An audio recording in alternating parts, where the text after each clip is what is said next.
Now we have discussed about the cables. If only they will take tension, and cable take the shape of funicular polygon. The shape taken by the cable we call it as funicular polygon, and funicular polygon has the shape of the bending moment diagram of an imaginary simply supported beam subjected to same loads.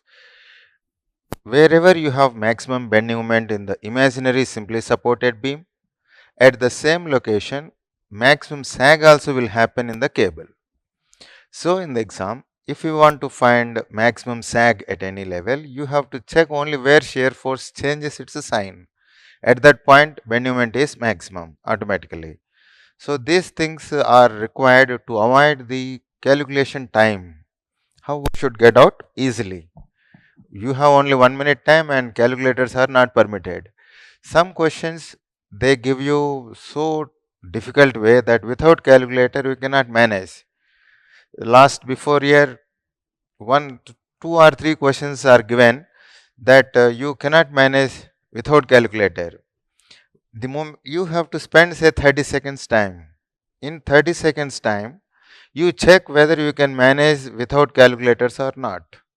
If too much of calculation is involved, maybe one question or two questions, you must resign from that question. We should not make an attempt to fight that only and waste the time. What will happen? Supposing that you have wasted say 4 minutes time for one question, you got say 2 marks. Still that is difficult whether you get that 2 marks or not. 4 minutes are gone.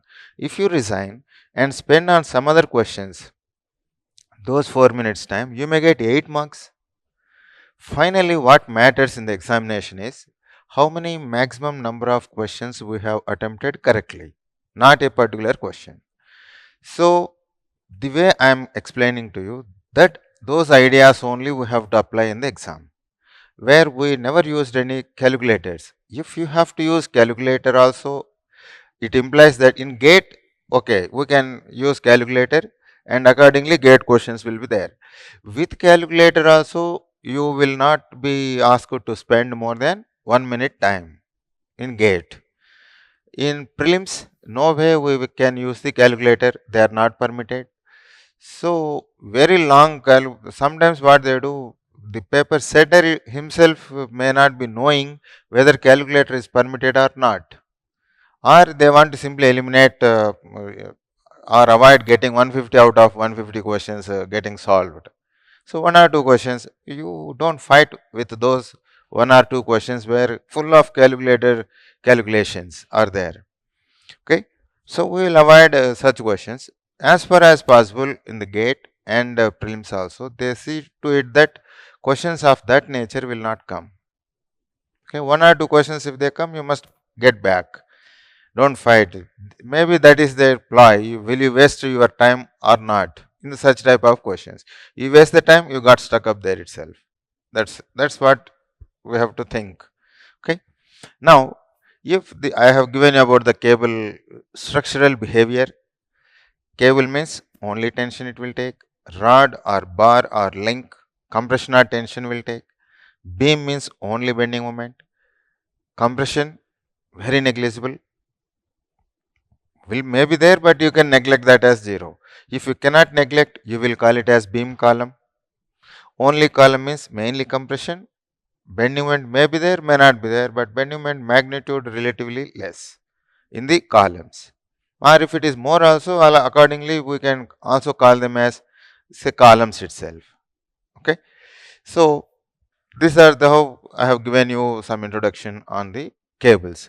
Now, with the cable profile, we reverse it and build one structure. I told you that any structure that you build which takes the shape of the bending moment diagram of an imaginary simply supported beam, shear force bending moment will be 0 everywhere.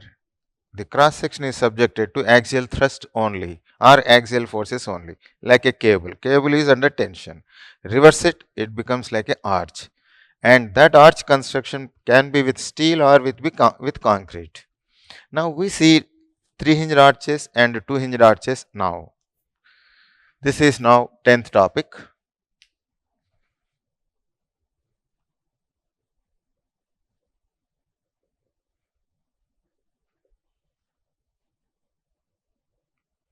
Analysis of three hinged arches.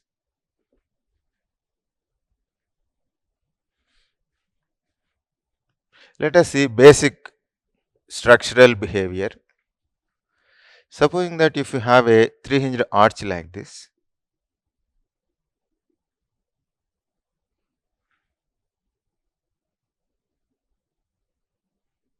two arch, third one also one hinge is there here, say this is a B, C. Okay, this is, we call it as span of the arch. This we call it as rise. In cables we call it as dip of the cable. Now rise of the arch. This is called rise of the arch. And ground level will be somewhere here.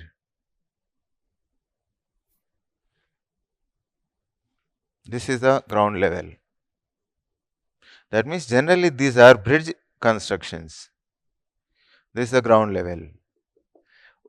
And below the ground level only they will be there generally. Supposing that if you assume that it is a river, small size river, let us say, on the two banks of the river, two piers will run and arch construction will be there. So they are below the ground level. Your road level is this one. Road level will not be here. Then you have to drive like this. So not possible. So this is your road level. Below that level, this will be lowermost point.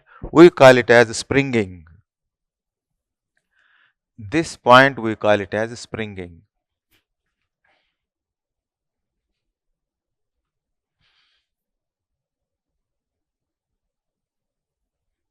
Springing has nothing to do with the springs. Some Greek word, it is the lowest point in the arch. Spring means from the origination. Springing means origination of the structure, origination of some water point, whatever it is, that is called springing. So here we call it as springing because the arch originates from this and rises above. That's why it is called springing. This is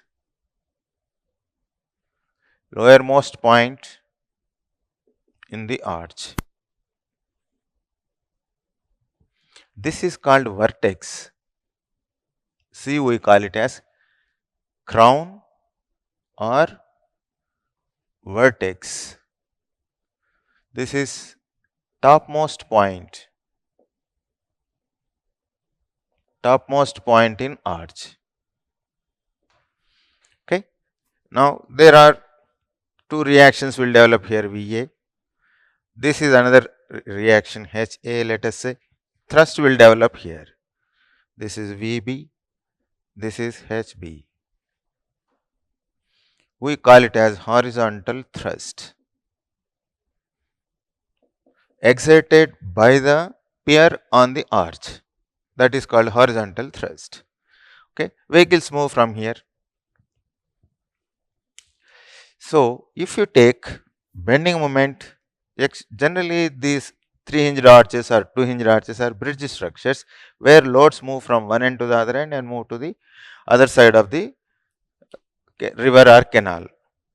If you take, say, bending moment at xx, see here, this distance, let us say x. This distance from here to here, this is say y. This is h, this is y. Generally, this is three hinged parabolic arches we build because if at all UDL goes, let us say, then due to UDL, complete UDL is there on the structure, let us say, then what happens? The imaginary simply supported beam subjected to UDL, it takes the shape of parabola. So if at all full UDL is there, if you build like a parabola, bending moment shear force will be 0. So more efficient structures we can build. That's why generally parabolic arches will be there. Okay. So x and y. If you take bending moment at xx,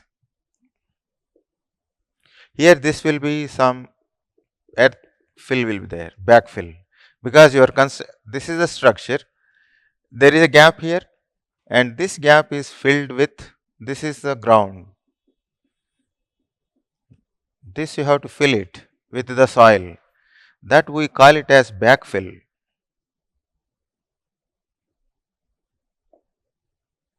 Backfill. Now, bending moment at xx, let us say m, is nothing but plus Va into x minus, see, plus Va into, stand here, look left. So, plus Va into x minus Ha into y. Stand at xx and look left. This is the process. So, plus Va into x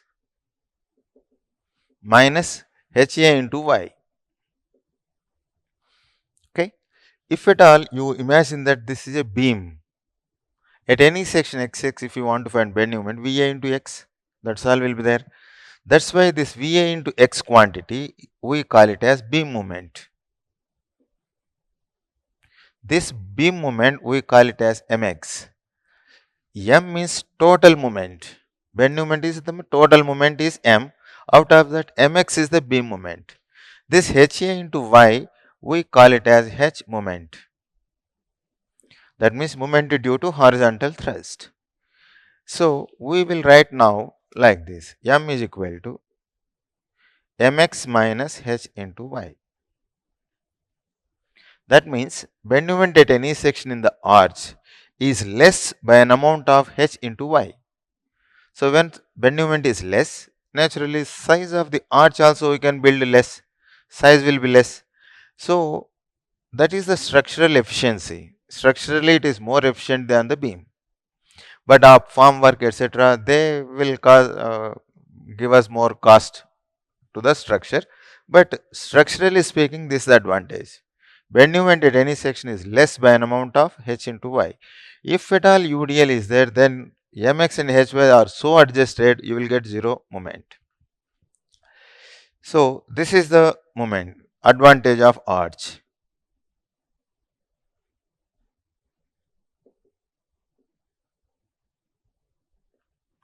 Okay. Now, there are four unknowns. Static indeterminacy ds,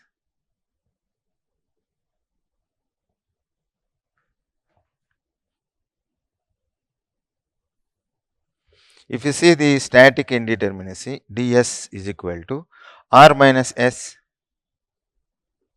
R means number of unknown reactions.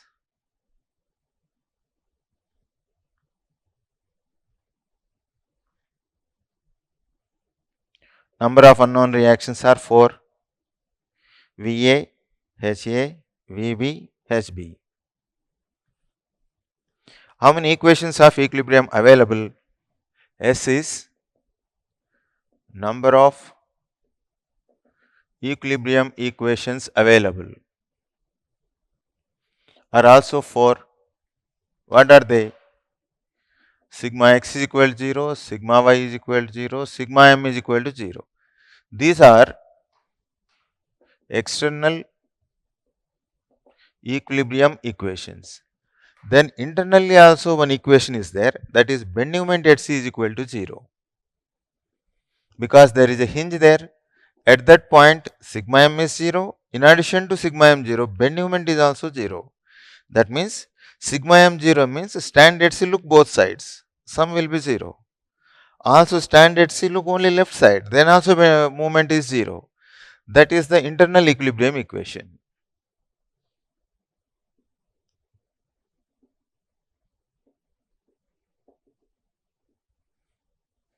Okay. So, static indeterminacy ds is r minus s, 4 minus 4 is 0. 0 implies determinate.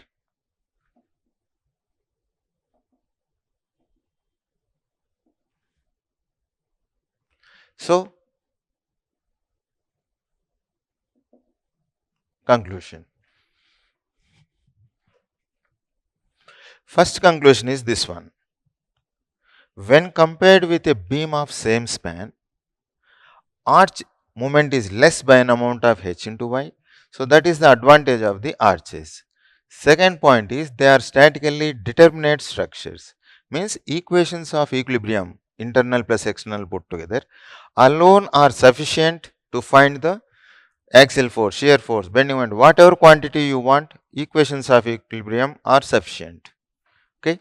So, your conclusions are like this. First point is, when compared with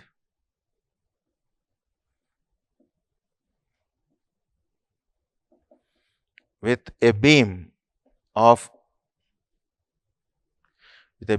same span, BM at any section,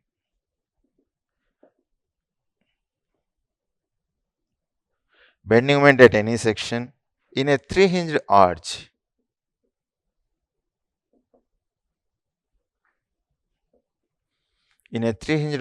is less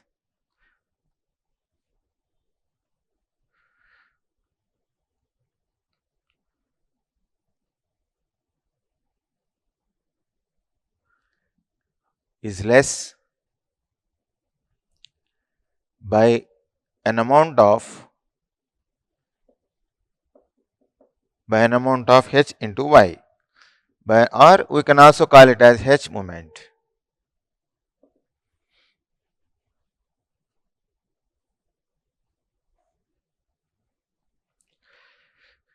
So, this is the advantage of arch.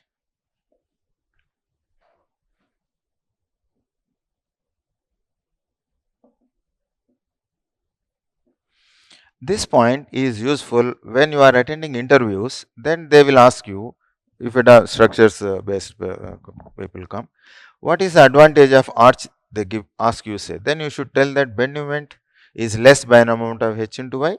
So, small size cross section is sufficient even for large spans also. So, structurally it is efficient section enough. Okay. Next, second one is, three-hinged arches are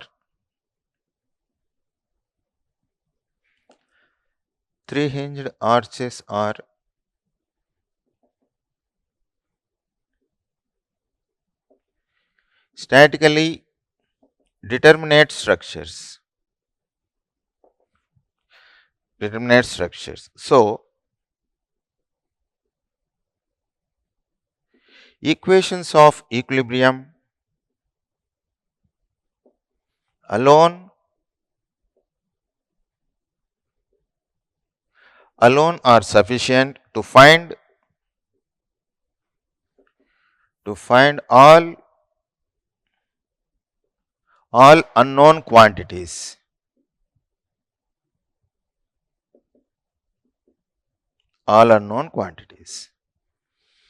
So, this is the structural behavior. Now, let us see how to use equations of equilibrium alone to find the unknowns.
Now, let us see one question on the three-hinged arches, how to find the reaction.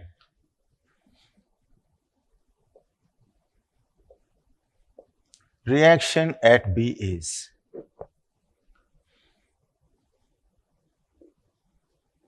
this is a three-hinged arch.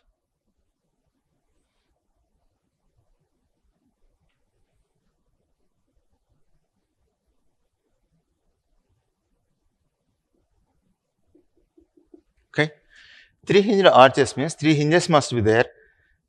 In the earlier when I gave you the fundamental, two segments are curved ones, curved elements. Now, one is a straight element, one is a curved element. Can be there, still it is a three hinged arch only. Okay. Now, this point let us say A, B and C. There is a load of say P.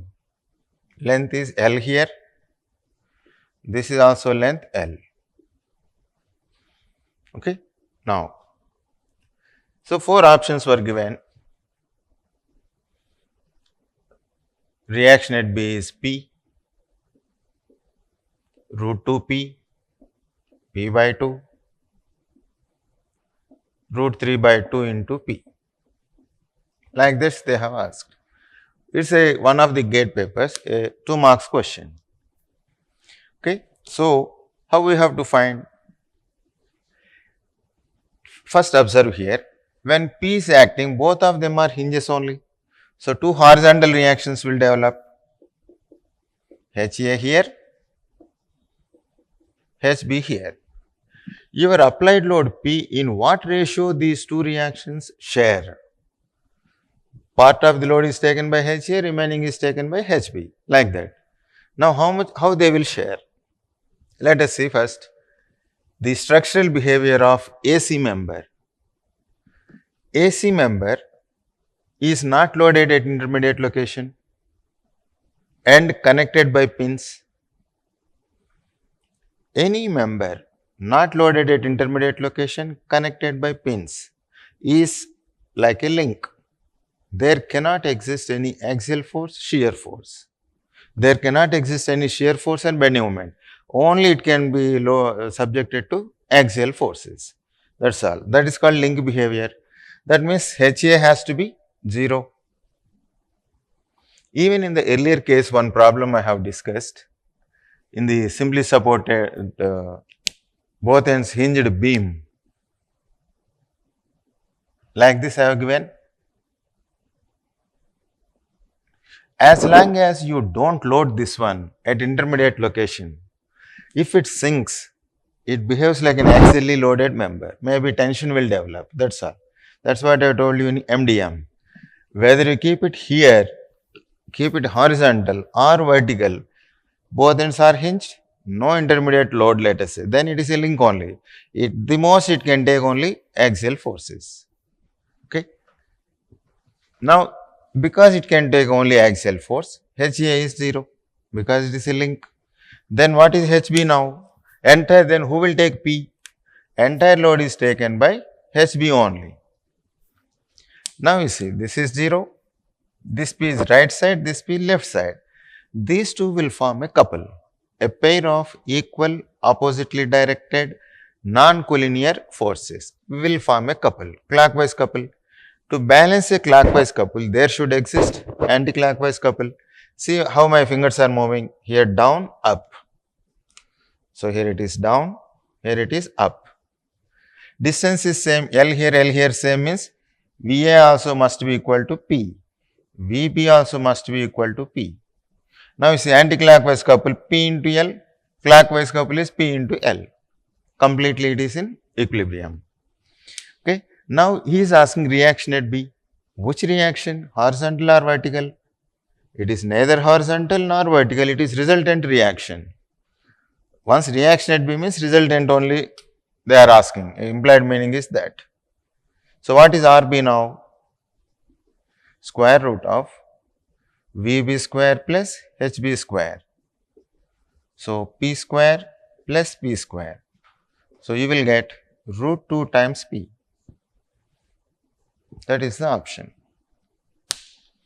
Now, this structural behavior, because earlier I think when I was talking about MDM, this I didn't tell you that it behaves like we didn't write, I think, that it behaves like a link. I think we have written that also, but I just revised. Whether it is horizontal or vertical or in a truss member, by default they are all links only. In the trusses I have told you. Here also, if you don't load at intermediate location, it is like a link, both ends hinged. hinge must be there. Here also AC member is a link. Only axial force can exist, either tension or compression, depending on the type of loading, but no shear force, no bending moment. So this is 2 marks question, means you have 2 minutes time. If this way, if you get the idea that it is a link, you can finish off in 10-15 seconds time. Otherwise, you have to write sigma x 0, sigma y 0, bending moment 0, like that. Supposing that this link idea, we didn't get it, still no issue, because bending moment at C 0. So stand here, look down. Stand here, look right side, or stand here, look down. When you stand here, look down, only this part you have to see. This is on the other side. So when you are looking down, how many forces are there? VA, HA. Bending moment at C must be 0. VA will give 0 moment. Then HA into L has to be 0. So HA into L is equal to 0.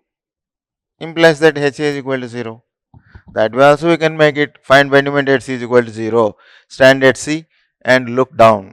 That way, supposing that this link idea you didn't get it, you can take like this. Bending moment at C is equal to 0. So stand at C and look down. Don't want, you can look right, but you don't get HA. Stand at C and look down. So you will get HA into L is equal to 0, which means that this way also you can resolve the issue. But I suggest that that link idea, if you get it, speed will increase. 10-15 seconds you can complete. Okay.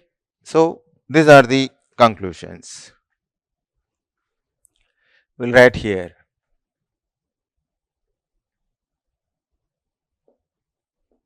First point. Since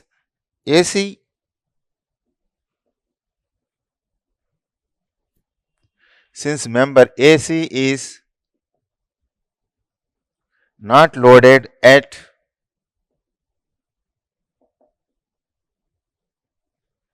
intermediate location and connected by smooth pins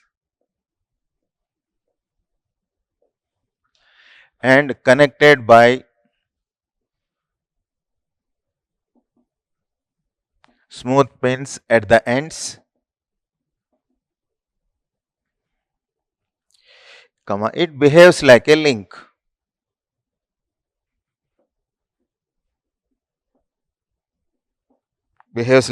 That is, it behaves like an axially loaded member.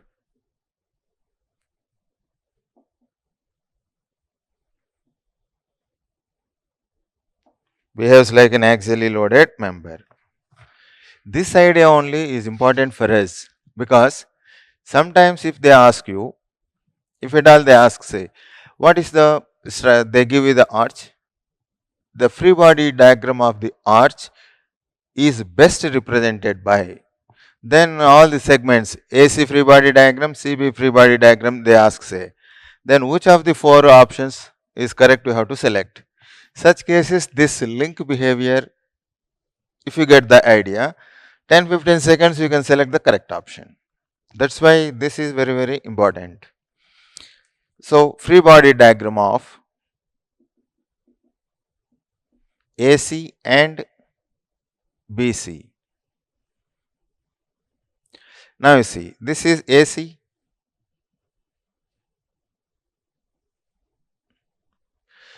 Because the arch is in equilibrium, any small piece you pluck out of it individually, they must be in equilibrium.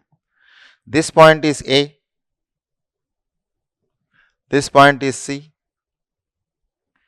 this is also C.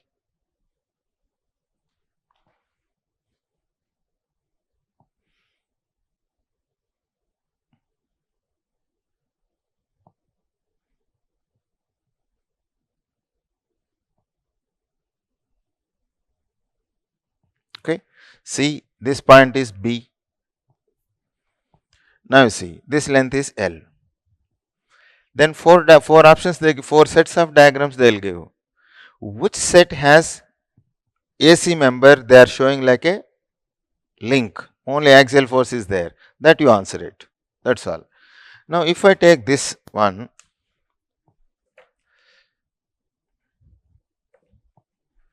now a vertical reaction at A is downward P. First you show that there is a force P. To balance this downward P, there must be an upward P.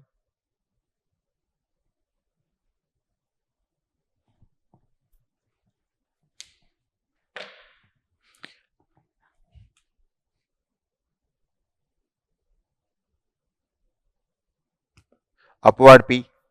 Now you see, who will give this upward P to C? This fellow. That means on CB member, the effect of this will be felt in which direction? Downward.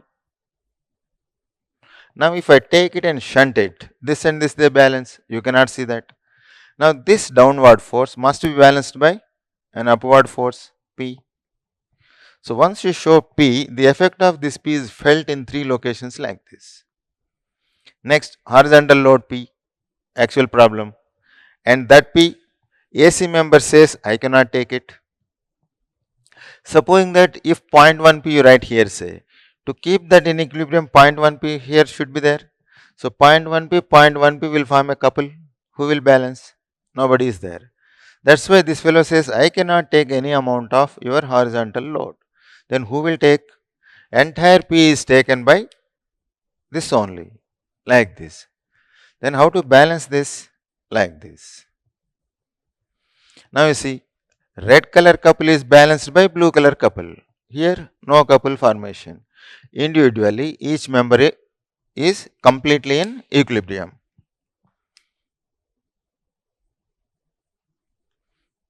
So 4 sets of diagrams they will give you. Correct one is this one. Correct free body diagram is for that arch is this one. Like that. So you see, AC is like a link.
Now let us see, as I told you, the 3 hinged arches are like bridge structures. To find that horizontal thrust, in this case very simple case, by inspection clockwise couple is balanced by anti-clockwise couple, we thought we finished it. But if at all some other loading was there, both two curved elements only are there, say, then first you have to find the vertical reactions, then bend moment at C is equal to 0. It takes say 1 minute time. But even 1 minute time is also too costly in the exam. If you draw influence line diagrams for horizontal thrust or influence line diagram for bending moment, any quantity, if you draw ILD, then that will let you complete in 10-15 seconds time itself. If you are able to save 30 seconds time, it means that you are saving lot of time in the exam. Now we will see how to draw influence line diagram for horizontal thrust. In the exam, you must try to attempt to solve the problem by drawing ILD only. Okay. That means if you have an advantage of 30 seconds time over the others, let us assume, then you are moving ahead. That means if you waste 30 seconds time, other fellow, if he uses that and saves time, your rank instead of 1, it will go to 50. Like that. So we'll have to learn this ILD. Concept 2. ILD for horizontal thrust.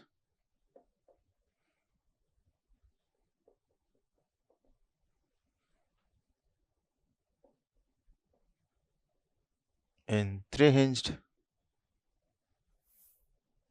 parabolic arch. So now let us see.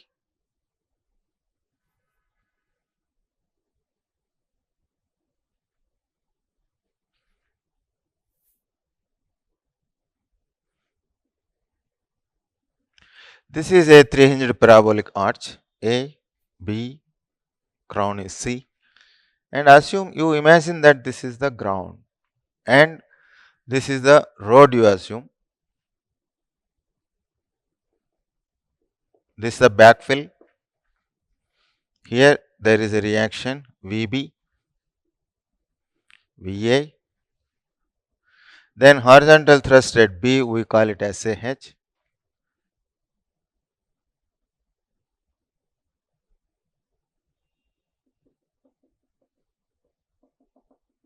This is the arch. Span of the arch, let us say L. Rise of the arch, let us say H. Okay.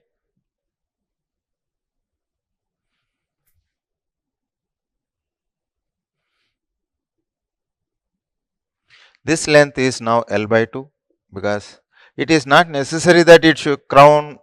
That means the third hinge should be at the crown. Can be anywhere else. That case we will see later. At the crown it is there, let us say. Now, influence line diagram means as a unit load is moving from one end to the other end, how that load influences the horizontal thrust. If you draw that as a graph, we call it as influence line diagram. Okay. Again, strength of materials approach will take it first. Muller principle, it will take more time. So, we remove Muller-Breslas principle. Okay. Whichever gives us less time, we can manage in less time, that only we use. This is horizontal thrust rate, A is nothing but H, HB is also H. Load is somewhere here, say. Unit load is somewhere here and it has no units. Now, to find horizontal thrust, you will take bending moment at C is equal to 0 because due to this unit load, VA and VB you can find from equations of equilibrium. Beam reactions, it's like a beam reaction only, VA and VB. Now, to find horizontal thrust, bending moment at C is equal to 0, we have to write. So, that will take say case 1. One case is sufficient. When unit load is somewhere between A and C, wherever it is. For that position, VA and VB are the reactions, let us say. Now, to find horizontal thrust, what we have to do? Bending moment at C is equal to 0. This we have to use. Bending moment at C is equal to 0 means you stand at C, load is here, two reactions also are there. Stand at C, look left, no problem. Then this is the some distance x is there, that one also you have to find moment. Suppose I don't want to use that headache. I can see right side, then only two forces are there. When you are sure that you will get the same value, whether you look left or right, whichever side is easier, that side we will see and get out of the problem quickly. So, when the load is here, stand here, look right. Don't want, you can look left also, but one more extra you have to make it. As I told you in method of, in the trusses, influence line diagrams for truss members, here also same thing. So, bending moment at C is equal to 0 means you do like this. Stand at C and look right.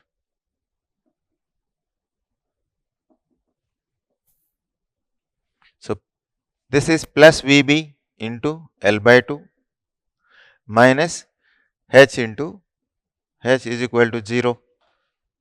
So, horizontal thrust you will get VB into L by 2 by H.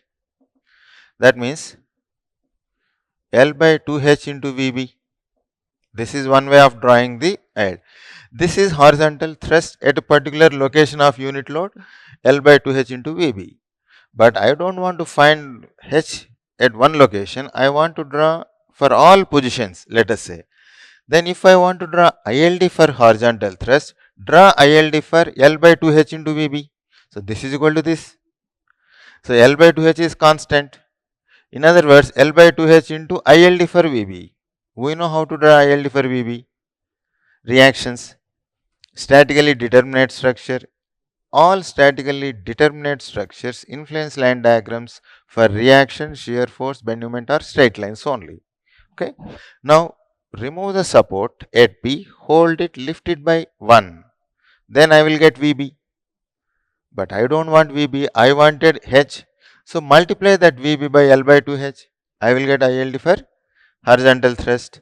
And that expression is valid when the load is between A and C only. So consider the ILD between A and C only. So if I want to get ILD for horizontal thrust, I must write ILD for L by 2H into VB. So draw ILD for L by 2H into VB and consider between A and C only. Now let us see how we should write. Okay, ILD for L by 2H means you assume that this is an imaginary beam because ILD for reaction is like that only. Hold it and lift it by 1. Now it is L by 2H into 1, you have to lift it. So like this. This value is L by 2H into VB is nothing but L by 2H only. VB is 1 because unit displacement only have to take it. Out of this up to here only it is valid. So if this is L by 2H, this half of that is L by 4H. Like this you have finished. Now in a statically determinate structure, it must be straight lines only. Now you see between A and C here you have drawn. Between C and B also it should be straight line. At B you know that it should be 0. When the load is exactly at B, we know it is 0. Then the other ILD has no choice. Because of the symmetry, you just connect it this way. Okay. This is also plus. So just by inspection itself, we can make it. The other part also must be a straight line.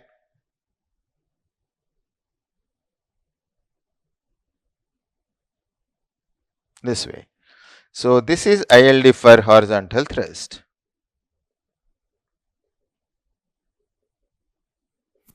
So connect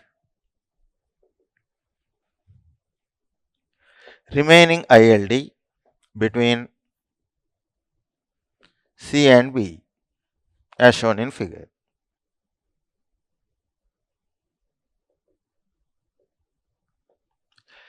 Supposing that this idea you didn't get L by 2H into VB, we take say HA is equal to VB into L by 2. If I take VB into L by 2, so this is VB L by 2. If you assume that as a beam, let us say, VB into L by 2 is the moment at C. So this I can write it as moment at C by H. So that you write as a naught. Only one case is sufficient. Not one. See, same equation I am writing. Horizontal thrust is equal to VB into L by 2 by H.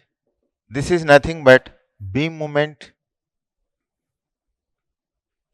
or simply moment at C by H. But if I want ILD, I can read this VB into L by 2 as moment at C. This type of questions in the trusses I have given you one question. A truss, to find one member force, we have drawn 3 ways. We have used sigma y0, then we have said ILD ordinate for member is ILD for panel shear into secant theta. That is one way. Second way is if you find the moments, then same expression you will get it. Then you have calculated ILD ordinate for moment at L1 by some cos theta, like that you have written. Then transmissibility you have taken, you have shifted the force somewhere else, again you calculated. 3 ways you have done. Bend moment at is 0, shear force That means panel shear calculation you have done, bend moment calculation you have done. That means 3 ways, but finally you will get the same result only.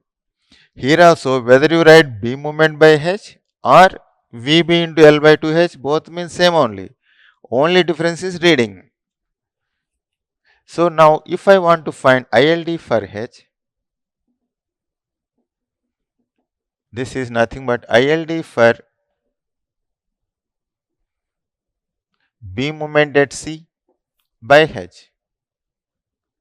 What is ILD for B moment? How to calculate ILD for B moment? We know. This is how to get it. Assume an imaginary hinge. Assume an imaginary hinge at C and lift it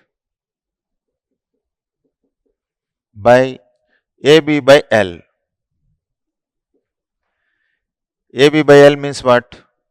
In this case, A is L by 2, B is also L by 2, left half, right half, L by 2 by L.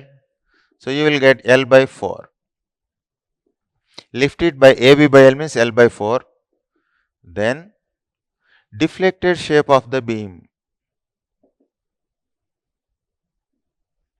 Deflected shape of the beam is ILD for moment at C. So if you lift it by L by 4, you will get ILD for moment at C. But we don't want ILD for moment at C divided by H. I will get ILD for horizontal thrust. So this is L by 4, you got it. L by 4 by H. So you will get L by 4H. So this is ILD ordinate at center because it's beam moment at C ordinate you have taken. Now come back to this one. That's how the analysis is. To increase the speed of solving such simple observations, you have to take it. That 3-hinged arch, you assume that as a beam, a simply supported beam. Assume an imaginary hinge and lift it by AB by L. That means L by 4. If you lift it by L by 4, you will get ILD for moment at C. But I don't want that. By H, if I write by small h, you will get ILD for horizontal thrust. So MC by H, that means L by 4 into H, L by 4H. Assume a hinge and lift it by AB by L into H. Then the deflected shape of the beam itself is the ILD for the horizontal thrust. That way also you can read it. Relatively simple. Now, supposing that in the process, if we have, second point is this one. This is why we have, it is necessary is, if at all the hinge is not at the crown, ILD for horizontal thrust. Assume that we have a 3-hinged arch like this.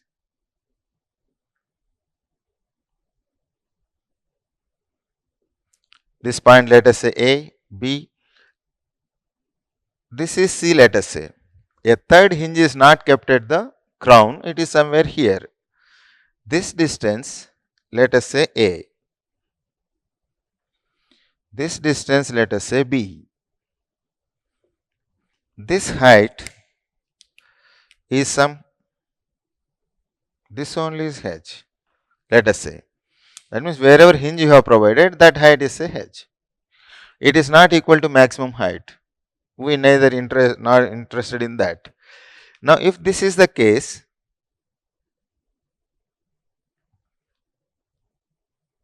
ILD for horizontal thrust if I want,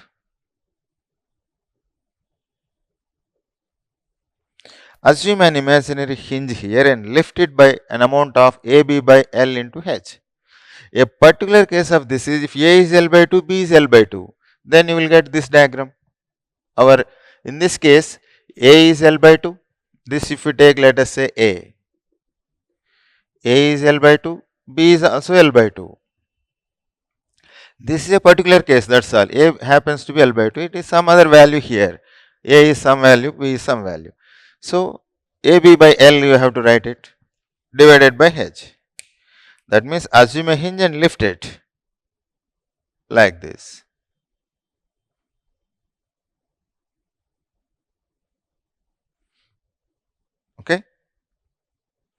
So this height now is AB by L is the moment at C into H. AB by LH. A particular case A and B are L by 2, L by 2, then L by 4 into H you will get.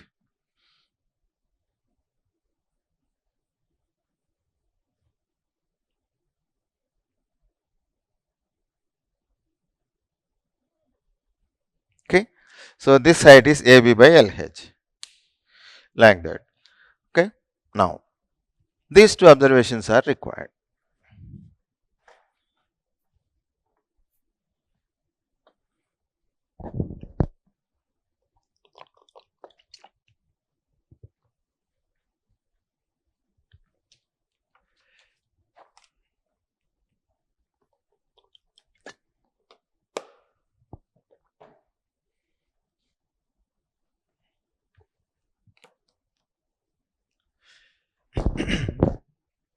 Now, now we solve the numericals with these things. When point load is there, when UDL is there, UDL shorter than the span, UDL longer than the span, more than 2 point loads are moving, how to calculate all the cases.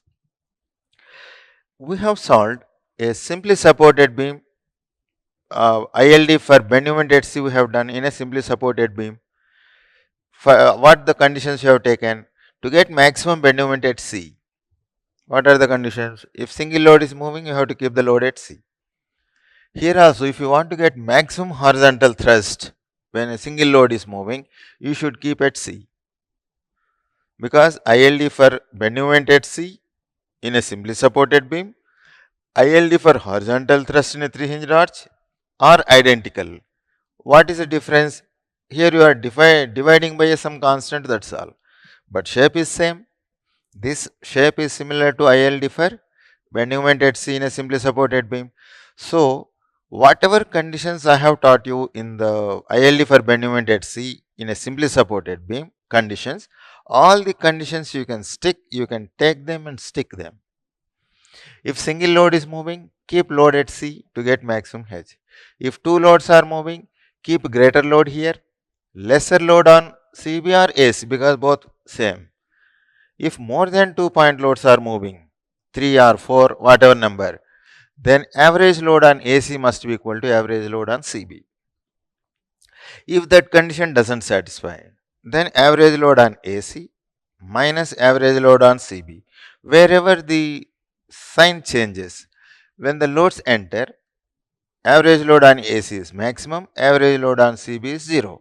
One by one we move them. When the change of sign comes, that means greater symbol changes to equal or equal changes to less, then wherever that change of sign happens, you will get maximum horizontal, maximum bending moment in the beams. Here you will get maximum horizontal thrust. If two places it changes its sign, say change of sign greater to equal to less, then you will get under those 2 point loads equal maximum horizontal thrust. Similar to equal maximum bending moment at the section C, here you will get the same condition.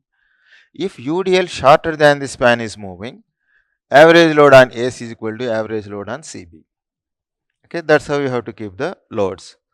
Okay, same conditions are applicable here. Such observations we will take with the help of 2 or 3 examples.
Now take the numericals. A train of 2 point loads 10 kilonewton and 5 kilonewton spaced 5 meters apart crosses a 3-hinged parabolic arch.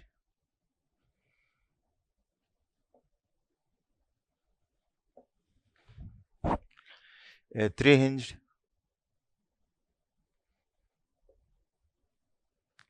parabolic arch of span 40 meters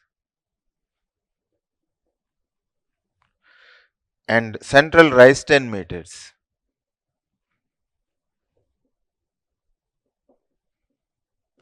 If they don't mention where the 3 hinge is there, it automatically implies that it is at the crown, highest point. Otherwise, they will specify where the third hinge is located.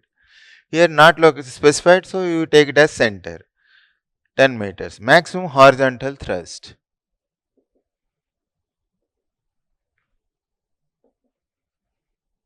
Maximum horizontal thrust in the arch.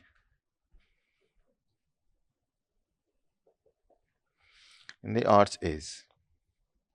Now you see, based on the description, we draw the diagram.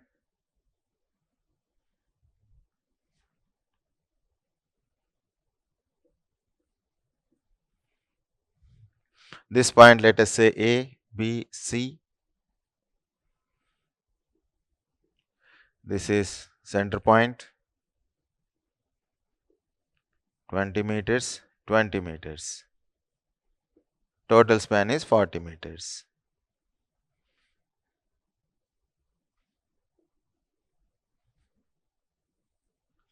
This is ILD for horizontal thrust.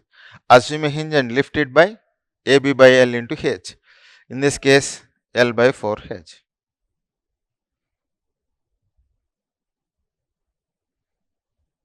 Plus. So, L by 4H. L is 40 meters. By 4 into rise is 10 meters. So, you will get 1. So, it has no units. So, ILD ordinates for horizontal thrust have no units. So, that means it is simply 1. Okay. Now, when two loads are moving, this you have to visualize like this. It's a bridge structure now. This is the ground. Now, how to keep the loads? Greater load at greater ordinate, lesser load on any one of the spans. So, you have a load system like this.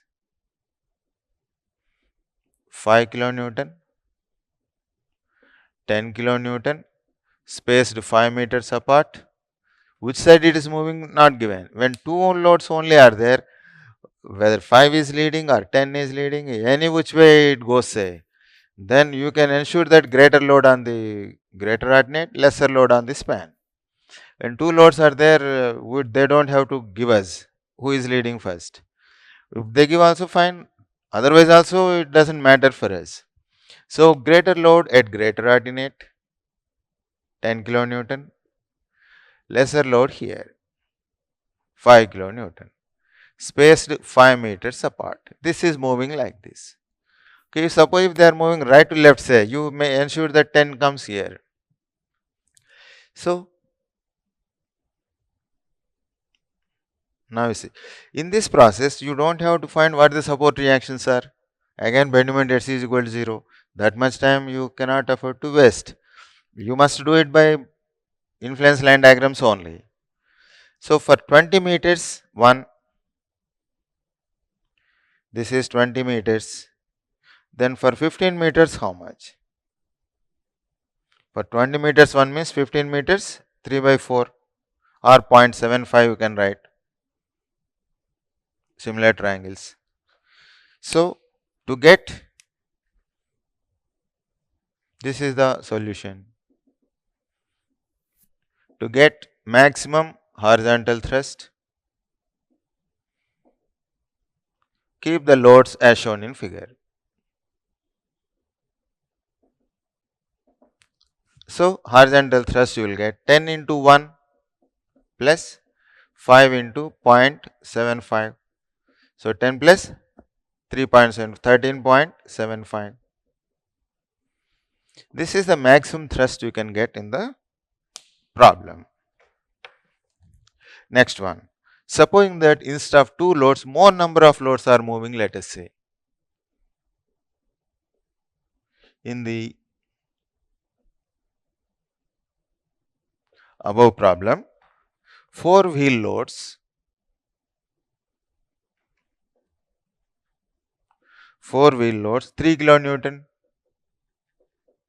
4 kilonewton, 5 kilonewton and 6 kilonewton, spaced 5 meters apart, crosses the arch.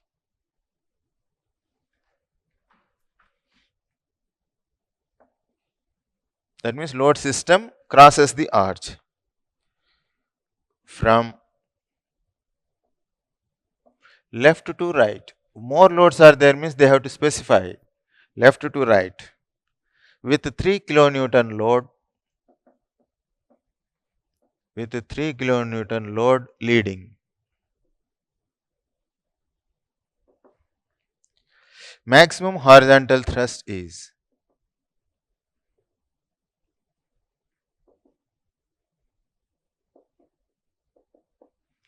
now this is the problem. This is the arch first.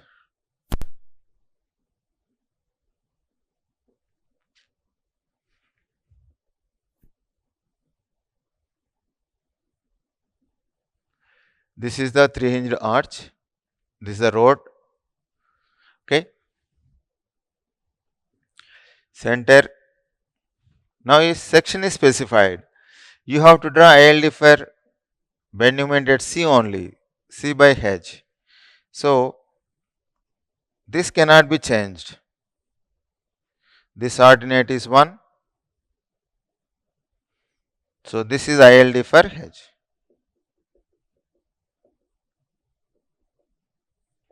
Now which load we have to keep it? They are moving like this.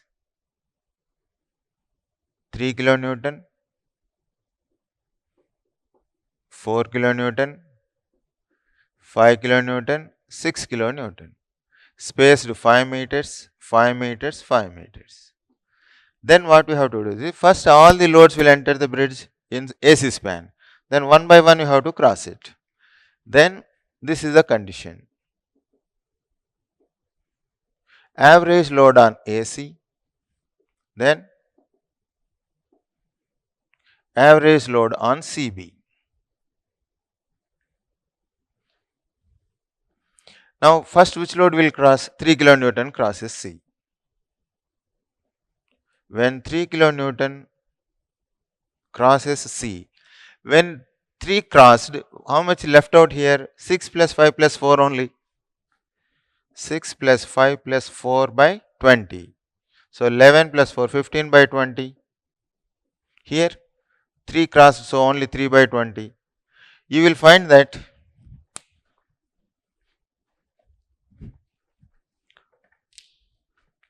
you will find that 15 by 20 is greater, so greater symbol.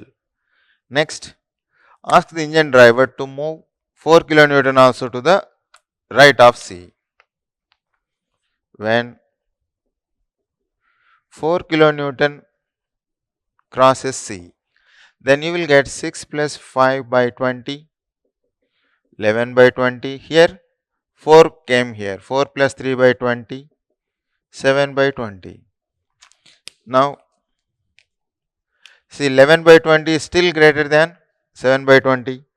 Now ask the driver to move further. 5 kilonewton crosses C. When 5 kilonewton crosses C, you will get 6 by 20.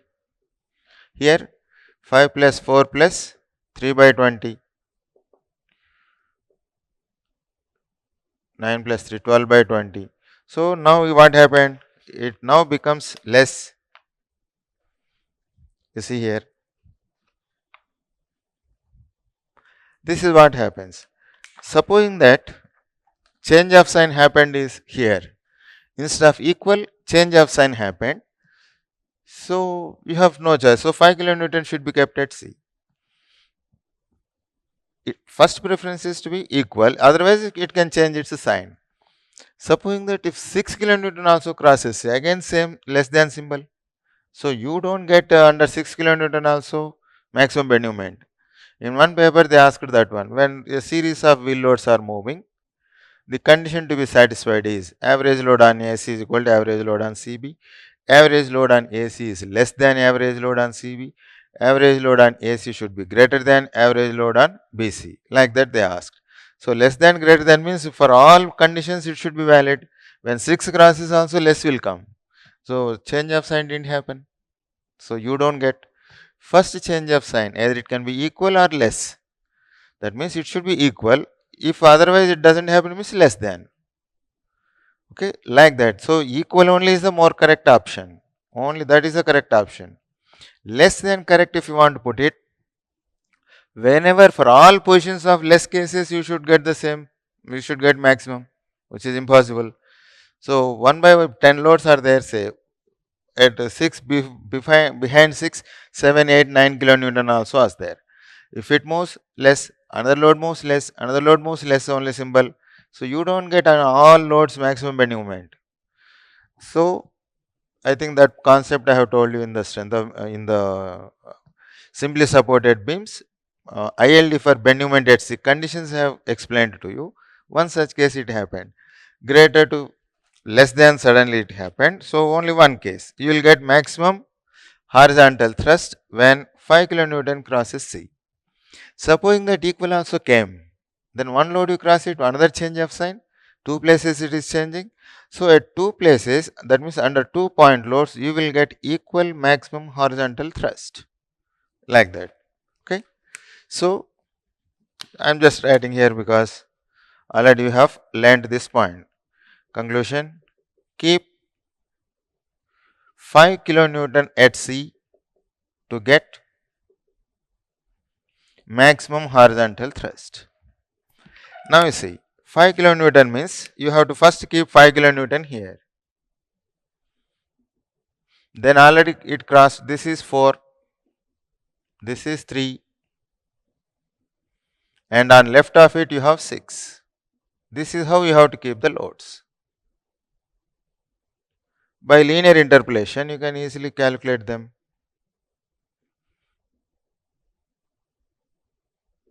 For 20 it is 1, for 15 0.75, for 10 0.5, here 0.75, like this. 4 ordinates you got it. So maximum horizontal thrust means 6 into 0.75 plus 5 into 1 plus 4 into 0.75 plus 3 into 0.5. So this value you will get 14 kilonewton.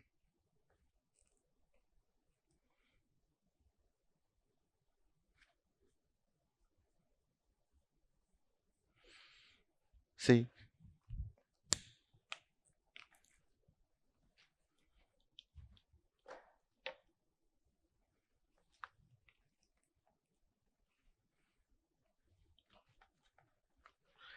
now we write that note. Why we are writing average load on AC is equal to average load on CB.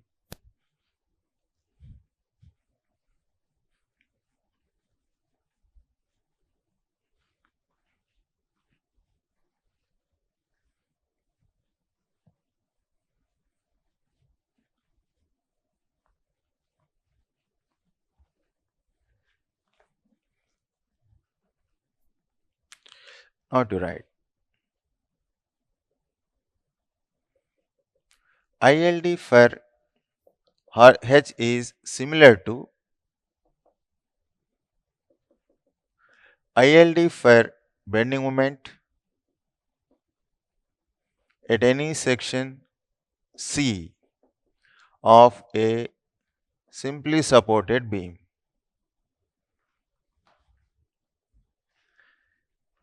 That means ILD for MC by H only you are writing. ILD for simply supported beam. So, to get maximum H,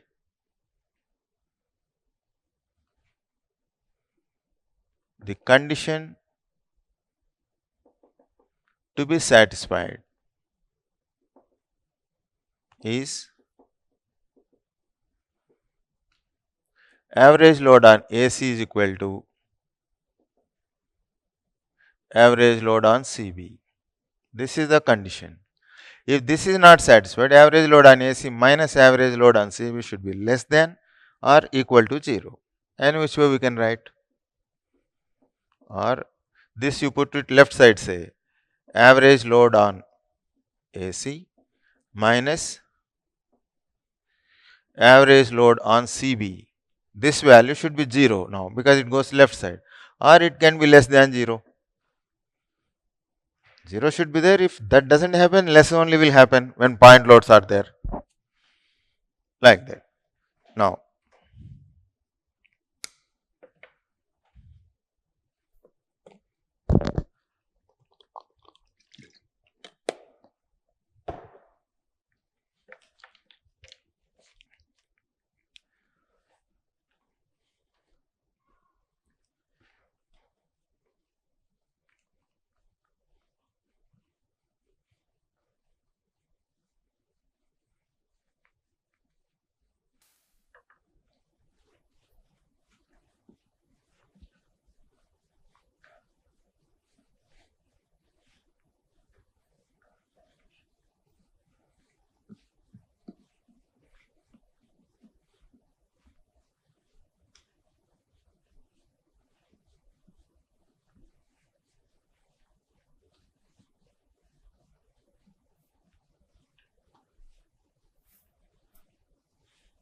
Now, next question is,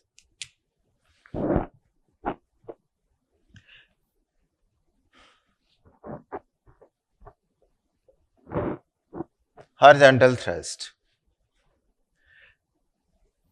Problem they will give you, or they will describe the entire arch. It is not necessary, the load is kept somewhere here, let us say 100 kilonewton, but third hinge is somewhere here, A, B, C. This point where you applied load is say D. This is 40 meters. This height, let us say H value 7.5 meters. Here it may be 10 meters. But this 10 meters should not be used. Where hinge is there, hinge height how much? That only we have to take it.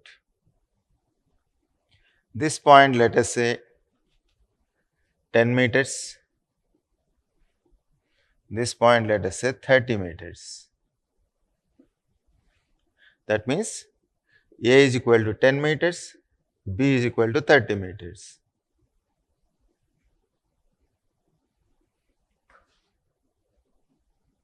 You can calculate this by analytical method also.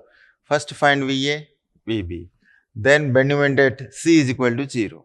Then horizontal thrust you can get it. You require calculator for that. Maybe say you have taken 40 seconds time to calculate reaction, to calculate bend moment at C is equal to 0 and horizontal thrust. If you do that, you get 40 seconds. But if you draw ILD, 10 seconds you can complete. See here, AB by LH. This is ILD for horizontal thrust. This height is AB by L into H.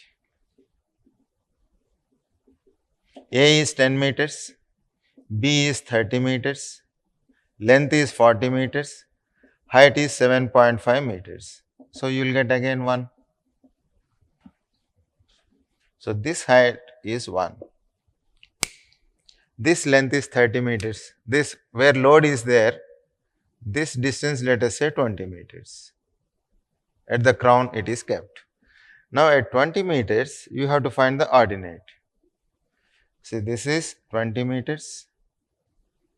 This is 30 meters. For 30 meters 1, for 20 meters 2 by 3, 0.67. Then ILD for horizontal thrust. What is the horizontal thrust value? 100 into 0.67. You will get 67 kilonewton. Like that. So quickly we can find. Now, if you take another problem, let us say here,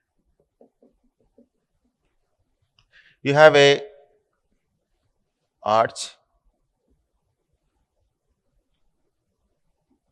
subjected to UDL. This only to make you familiarize with the quantities, that's all. This you have say UDL full length, W kilonewtons per meter, A, B, C, length is L, this height is a H. Then ILD for horizontal thrust,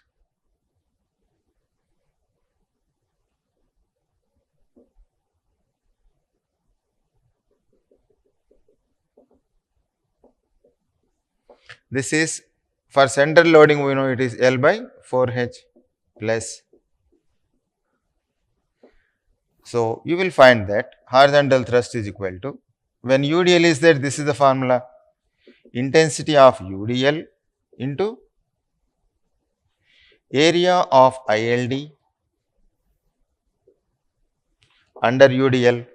Intensity is small w, then area is half base into height.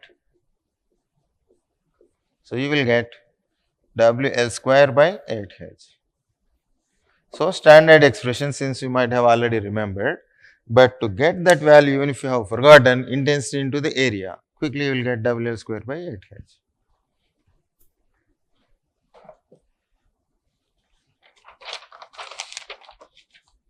Supposing that if you have 2 point loads, let us say,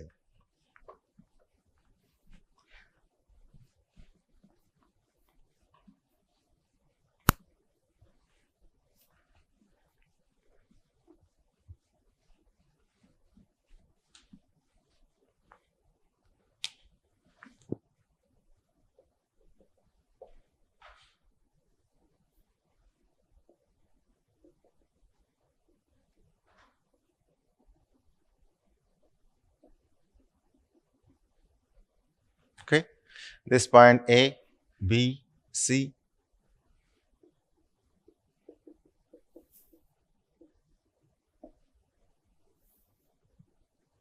(10 meters). Assume that there is one point load 100 kilonewton. This is another point load, let us say 200 kilonewton. A, B, C, this is D, E.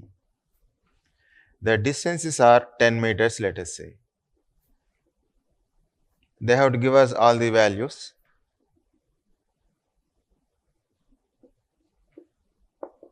(10 meters, 10 meters, 10 meters, 10 meters). Okay. Now horizontal thrust.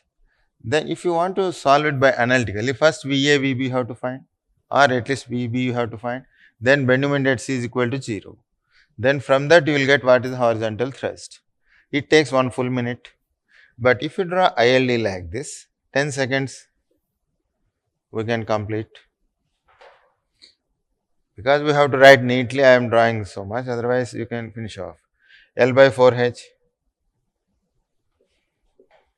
This is ILD for horizontal thrust. L by 4H, 40 meters by 4 into 10 meters, because crown is, at crown only have kept it. If this value is 1, what is this height? Because center means 0.5. This is also 0.5. Now you see horizontal thrust is 100 into 0.5. plus 200 into 0.5. So, you will get 150 kilonewton. So, that is how the speed will increase such cases.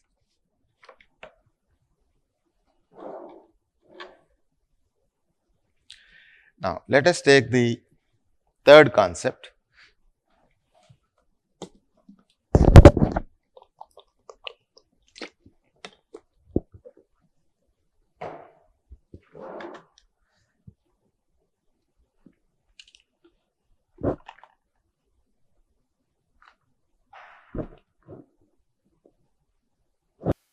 Okay. Now, we will take up the third concept, ILD for bending moment at any section.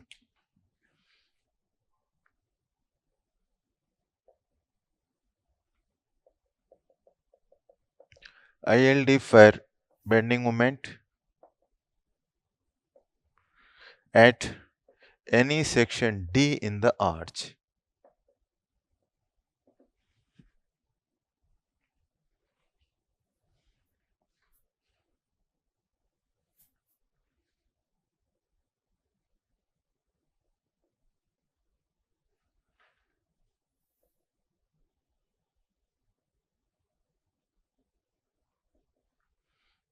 Okay. This point, let us say A, B, C. This may be a road like structure. Okay.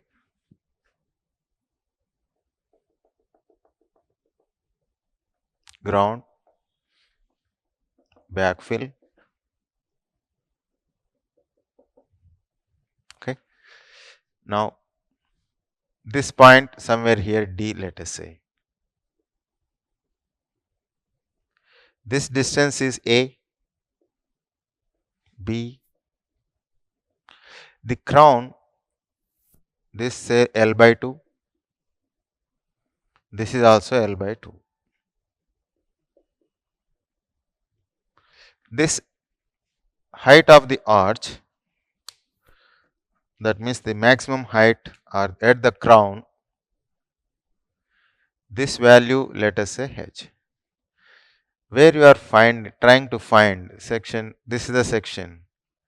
This point let us say Y, some Y value. Okay. Now, point is, as the load is moving from one end to the other end, somewhere here unit load is there, say. As the load is moving from one end to the other end, how that load influences bending moment at D, we want to find. Again, here also two cases you can take.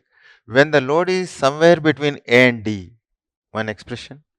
When the load is somewhere between D and B, another, we can get it. So, if you know load is somewhere between A and D, whatever you get it, D and B also same type of expression you will get it. So, one diagram is sufficient, as in the case of ILD for horizontal thrust. So, case 1, when unit load is somewhere between A and D, let us say. Now, if you want to find bending moment at D, stand at D and look right. Easy for us because you have only two forces. Stand at D, look right. Only two forces. What are those two forces? There are two reactions here. This is VB. This is HB, whose value is H. Here, VA and horizontal thrust HA is also equal to H. Okay. Now, stand here, look right. Only two things. VB into B. VB into B minus H into Y. This VB into B is like a beam moment. This one is like a beam moment. This is like a H moment. But I don't want bending moment at D. I want to draw ILD for bending moment at D. Then I have to draw ILD for beam moment at D, H moment at D. Okay. So ILD for beam moment H into Y is a constant here.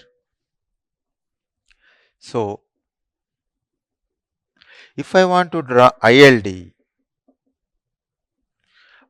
for bend moment at D means VB into B beam moment, I should draw ILD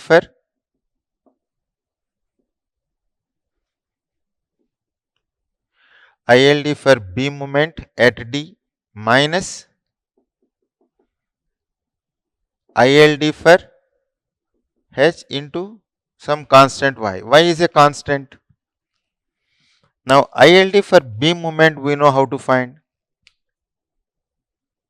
ILD for beam moment at D how much?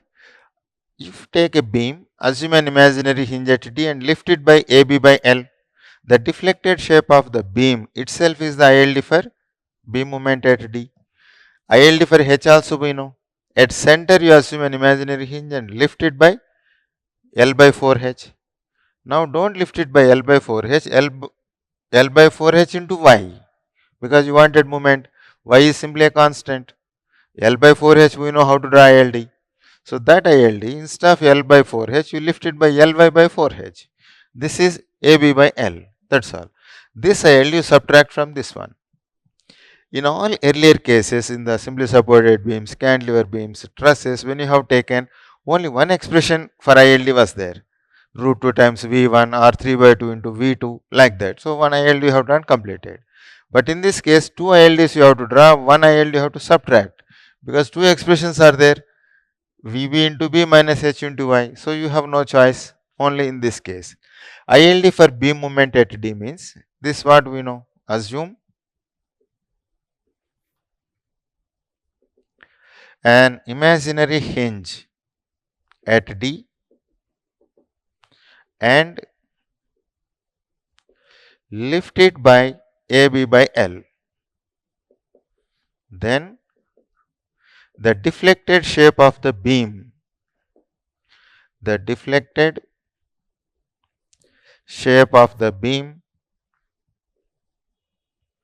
itself is the ILD for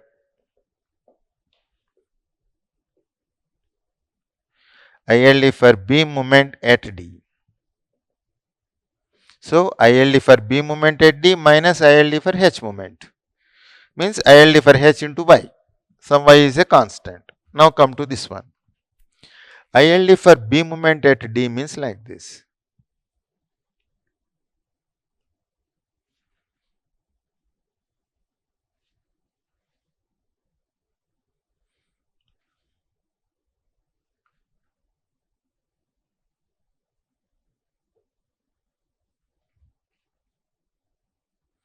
This is assume an imaginary simply supported beam. Assume a hinge here, hold it, lift it by AB by L.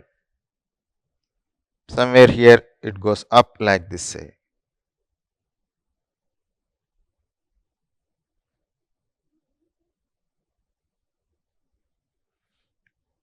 Then it will go down. This is your AB by L. Next, ILD for H is L by 4Y, L by 4H, so into Y.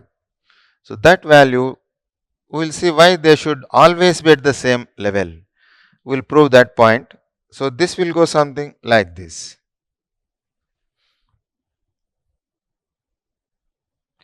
This is actually ILD for H is L by 4H, but ILD for H we don't want, H into Y we want. So ordinate you multiply with Y. So Ly by 4H.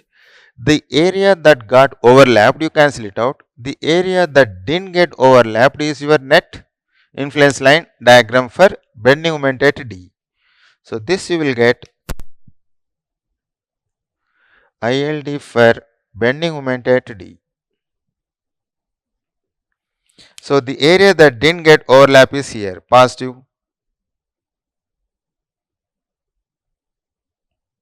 Then this area, this also didn't get overlapped, this is minus.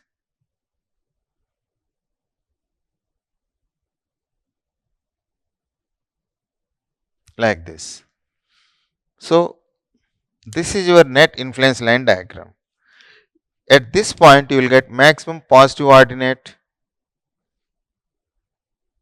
maximum positive ordinate. Here you will get maximum negative ordinate, maximum negative ordinate. Now this diagram tells you that assume that you have a bending moment measuring gauge. You take that bending moment measuring gauge, you stick it at D, you stand there. Ask the driver to move from one end to the other end. When he enters the bridge, that bending moment reads 0. As he is moving towards D, bending moment value increases. Positive bending moment will come. When the load is exactly at D, you will get maximum positive bending moment at D. This will tell. As the load crosses, moves towards C, somewhere between D and C, when the load is there, bending moment becomes 0 at D. Which location is this one? Somewhere here. How to locate that? Similar triangles. This is one triangle, this is another triangle. From similar triangles, you can locate where that bending moment is 0. So, somewhere when load is here, bending moment at D becomes 0. When the load further moves towards C, then negative bending moment will come. It will start hogging. So, bending moment, if the load is exactly at C, you will get negative bending moment at D maximum. This one is maximum. So, load into negative bending moment ordinate. As the load moves from C to B, that negative bending moment value gradually reduces to 0. It influences like this. In a day, supposing that 1000 times trains moved, let us say, then 1000 times at D, sagging moment will come, then hogging moment will come. 1000 times it will sag, hog. That means when it sags, top fiber is under compression. When the load is here, it goes like this. Top fiber is under tension. So 1000 times the top fiber of the arch is subjected to compression and tension. Bottom also tension and compression. It changes its direction, sagging, hogging, sagging, hogging. That means the arch is subjected to reversal of stresses. Okay. So when you are designing the arch configuration, you must take the fatigue effect also into consideration, because the strength will be lost if it is subjected to reversal. So accordingly, fatigue coefficients we have to take and fix slightly bigger size of the arch. Okay, that information this ILD will tell. This influence line diagram tells you information about bending moment at D only, no other position. If load is at the crown, you don't get any information at the crown. Bending moment at D only will get maximum. This ILD belongs to bending moment at D only, no other information you can get from this. Then horizontal thrust, if you want maximum, as you have seen, one single triangle was there, this one. That triangle tells you that horizontal thrust will be maximum if load is at the center. Okay, like that. So this diagram tells you such information. Now, if at all, next case is what? If load is somewhere between D and B. If load is here, say, then stand here, look left.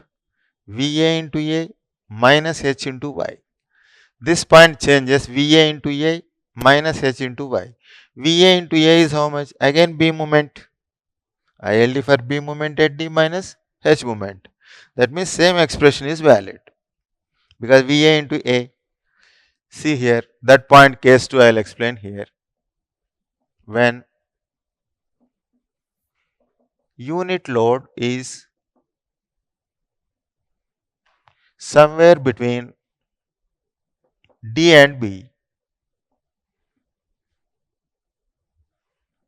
Next, if you want to find bending moment at D, say, stand at D and look left. You will get plus VA into A minus H into Y. This is nothing but B moment, ILD for B moment at D. This is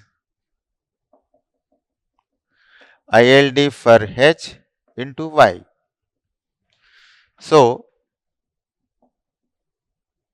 same ILD is valid when unit load is between D and B also. So same thing is valid.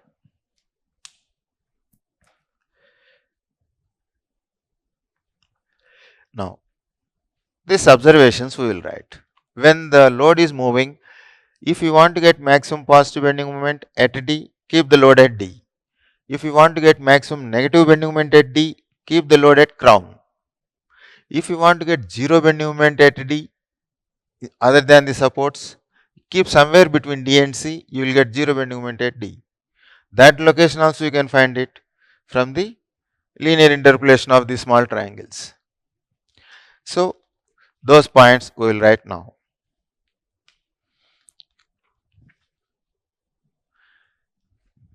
This will write. Note 1. From the above ILD, we find that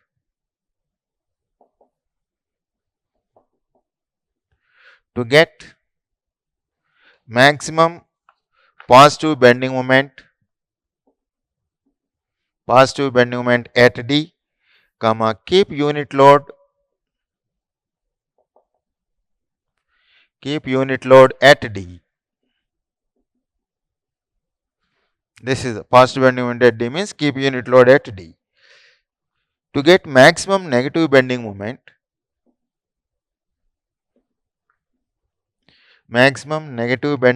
at D, keep the unit load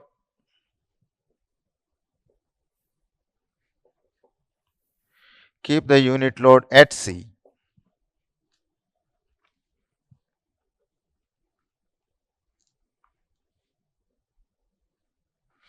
Now,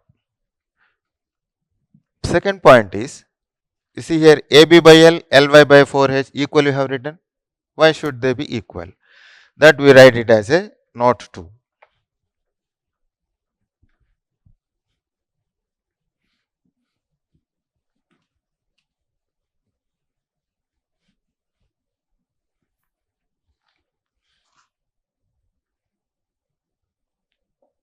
Any general case, not necessarily AB, L, general case you take it. For a general case, A value, let us you take it as a x, then B value naturally L minus x, then Y will become height for the ordinate of a parabolic arch is this one, 4h by L square into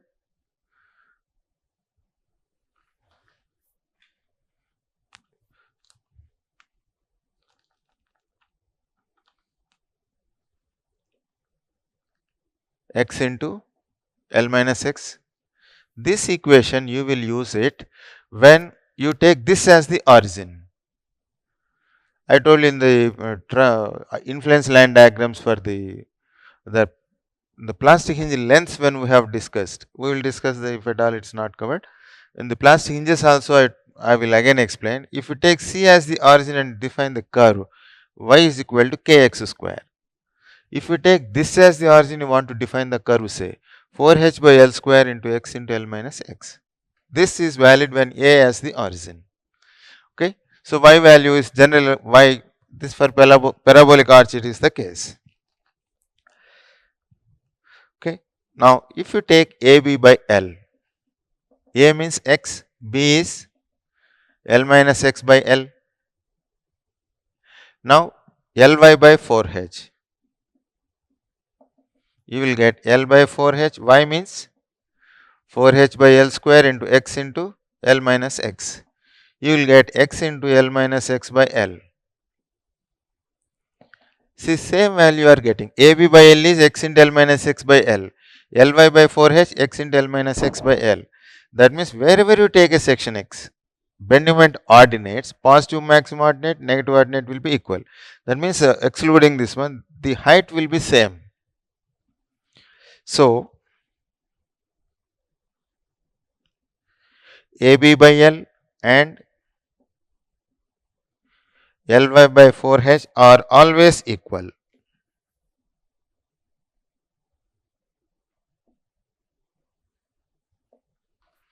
Are always equal. Why that idea, that observation is important is, once you find AB by L, say, then same height you can put it again Ly by 4H. You don't have to calculate and waste our time.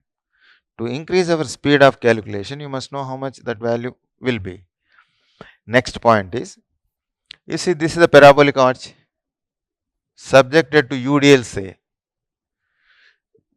Since cables, I have told you, a cable profile, if it is subjected to UDL parabola, so bend moment is 0 everywhere in the cable.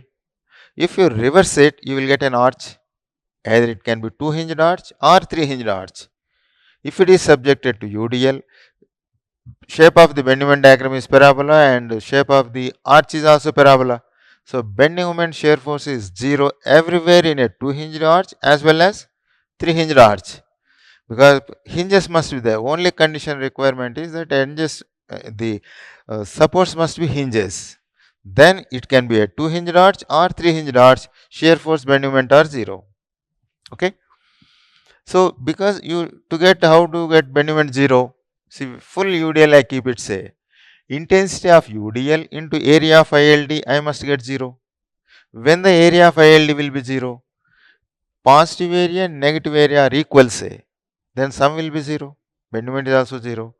So in a 3-hinged parabolic arches, ILD for bending moment at any section you take it, then positive area of ILD, negative area of ILD, they have to be equal, because bending moment has to be 0. They will be 0 only when positive area and negative area are equal.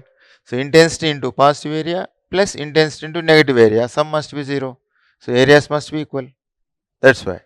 So that is your third point. Positive area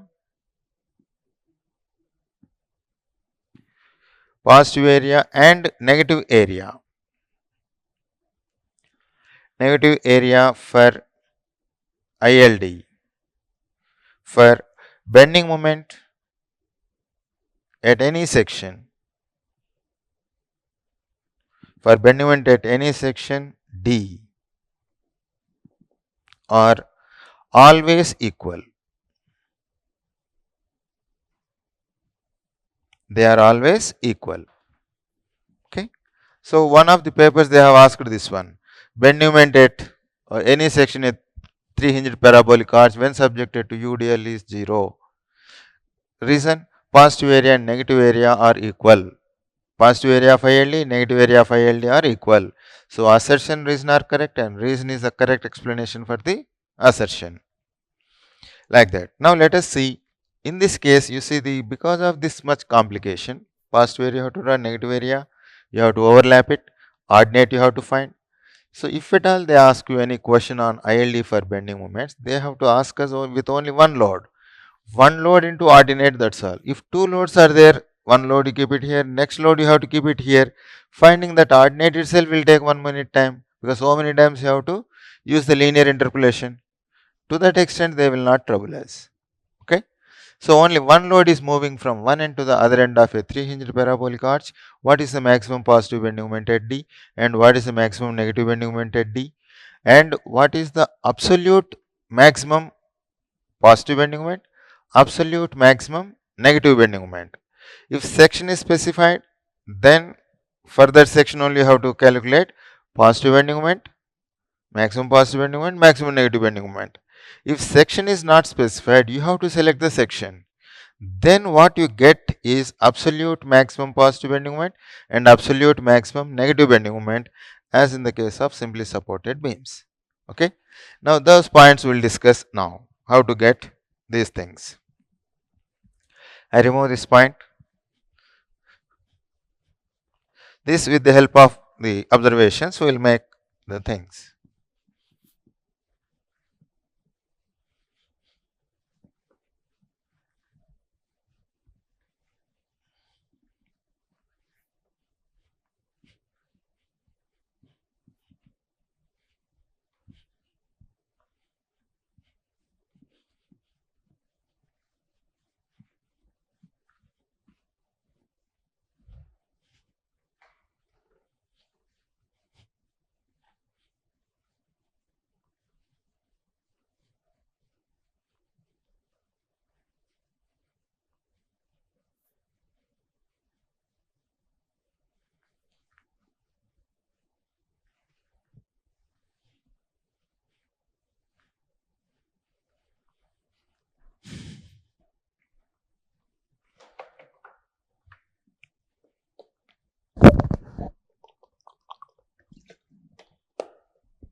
Okay. Now let us see one numerical on the bending moment. A wheel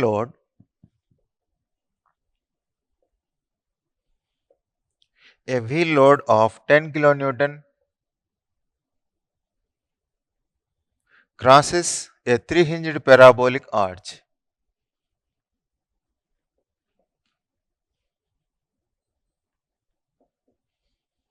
A 3-hinged parabolic arch of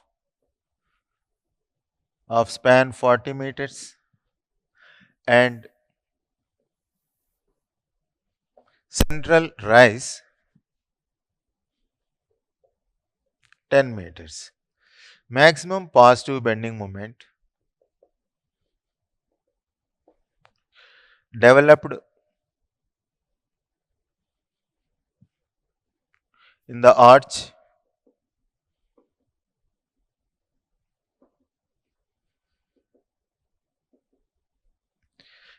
at a distance of 10 meters.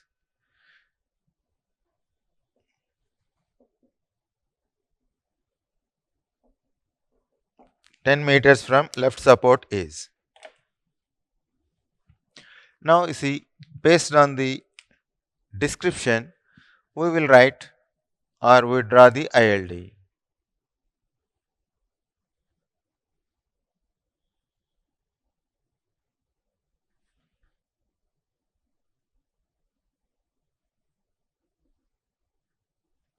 This point, let us say A, B, C.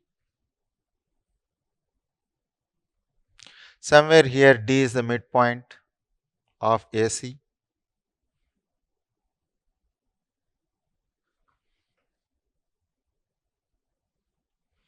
These distances are given. From here to this point is A, 10 meters. This point is B, 30 meters. This rise he has given 10 meters. And this length is L by 2, 20 meters. It is central rise. Now,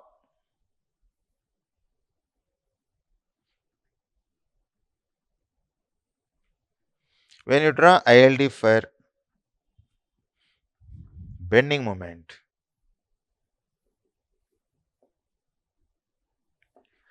at D. First you should draw ILD for beam moment AB by L. This height now is AB by L.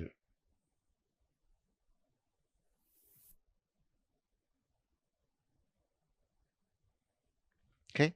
This is AB by L. First we will show here. AB by L. A is 10 meters, B is 30 meters, length is 40 meters.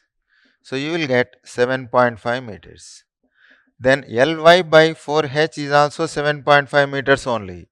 We should not calculate and waste the time. This value is 7.5 meters. The other one should be same height. If you calculate, say 10 or 15 seconds you have spent. So 15 seconds wasted. So it will go now like this.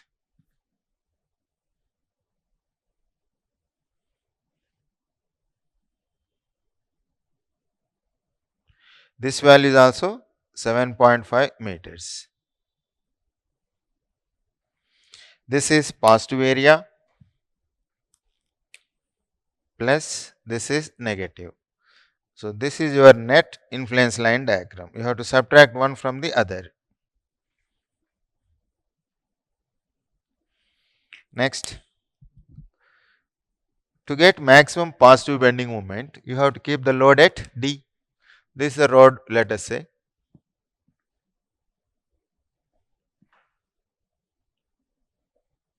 So your 10 kilonewton you have to keep it here. Then you should find the ordinate here. How to find the ordinate? So for 20 meters, from here to here 20 meters. For 20 meters, this height is 7.5. For 10 meters, this height is half of that 3.75 meters, which means that The remaining height is 3.75. 3.75 meters. So this is this one. First point. To get maximum positive bending moment at D,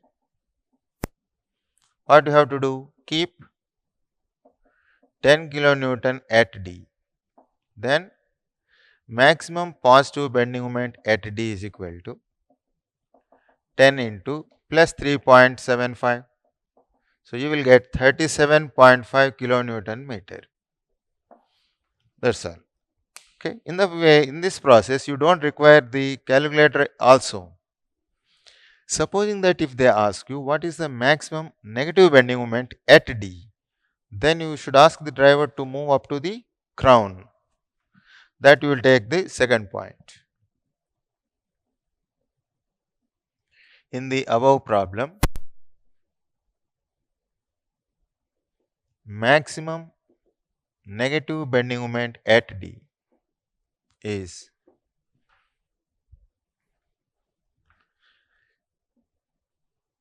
keep 10 kilonewton load at crown to get maximum negative bending moment at D.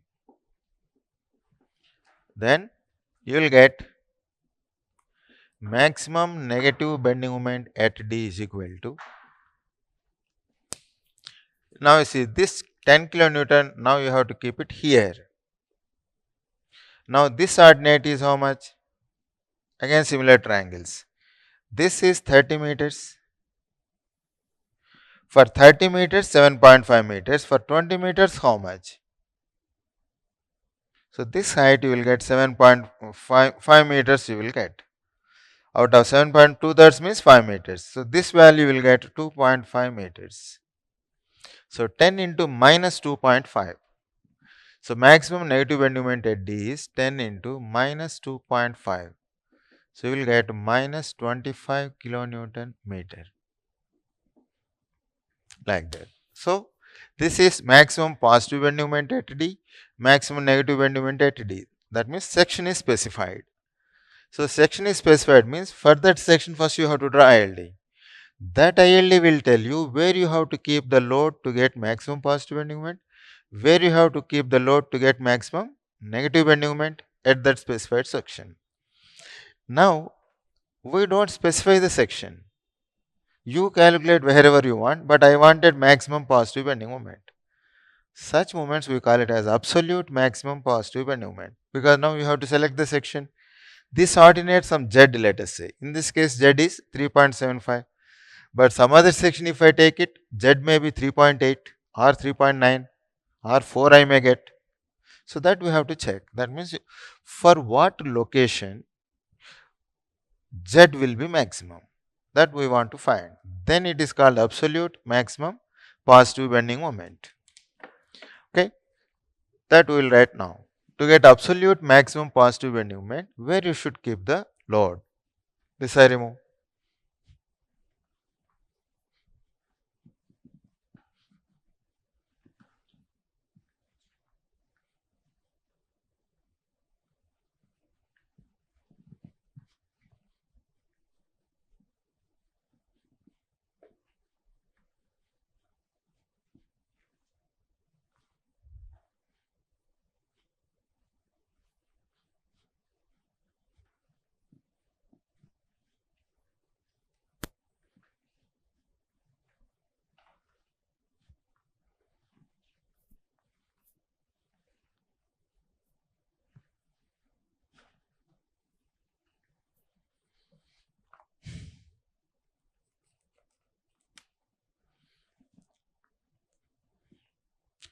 In the above problem,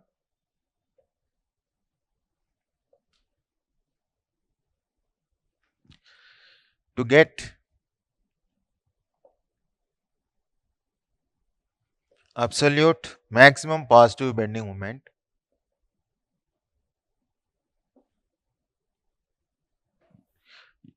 unit load should be placed at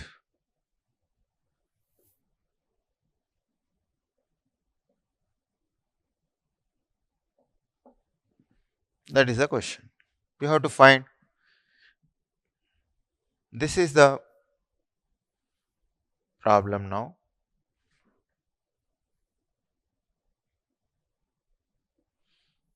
This is the ground level. This point, let us say A, B, C.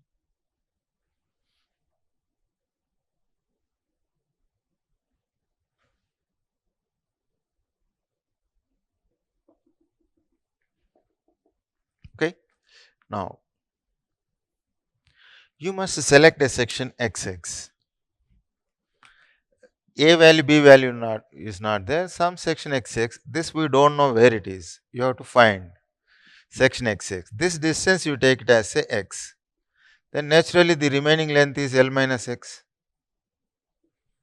Okay. Now this height is again H. Now if you plot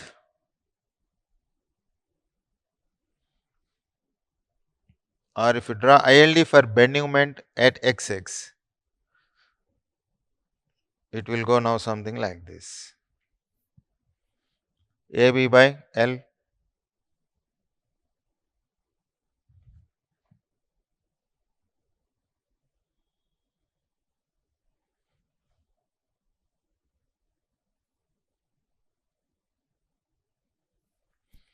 This is AB by, this is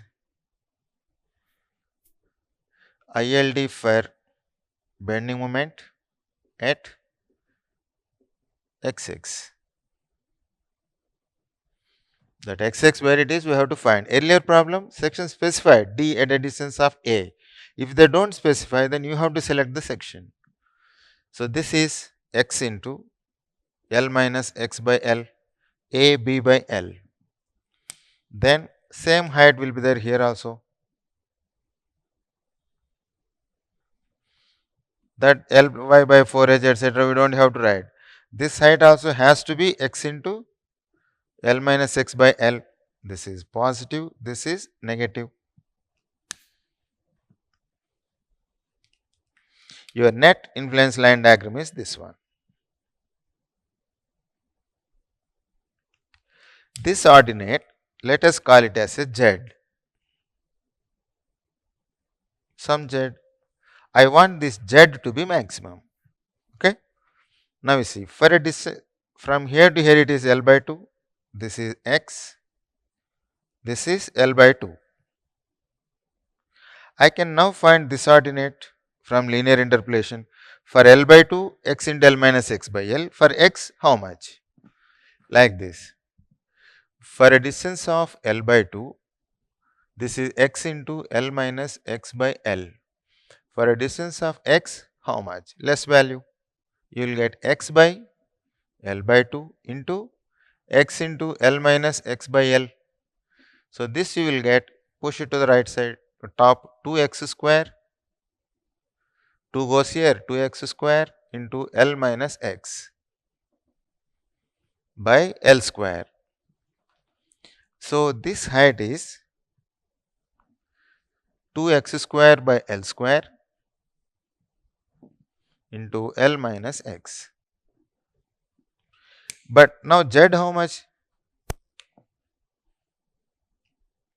Now Z is, total height is X into L minus X by L.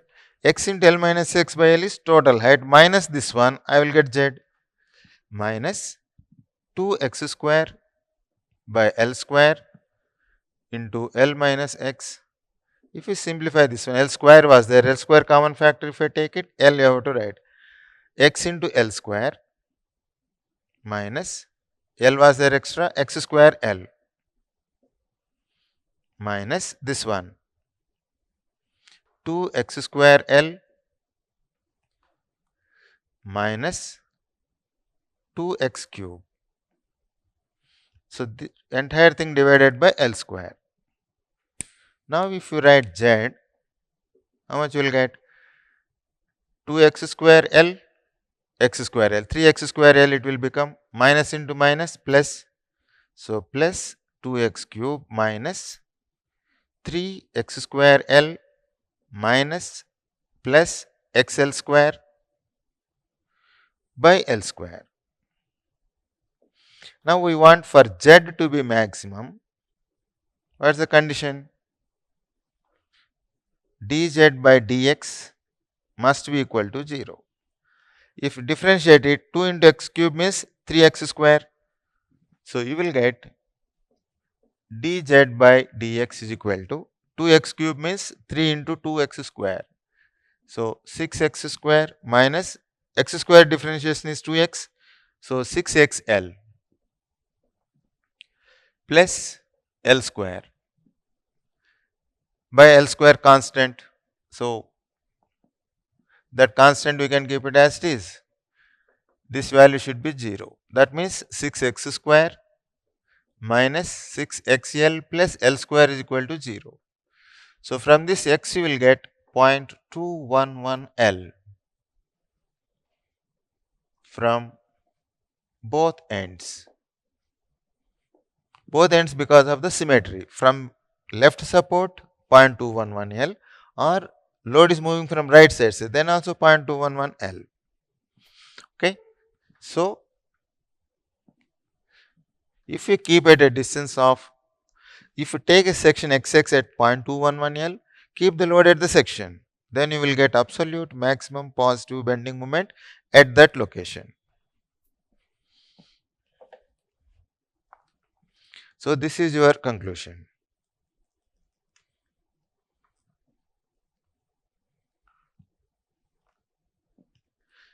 So to get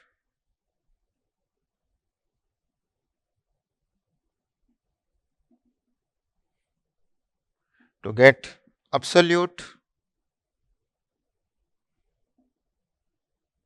maximum positive bending moment, take a section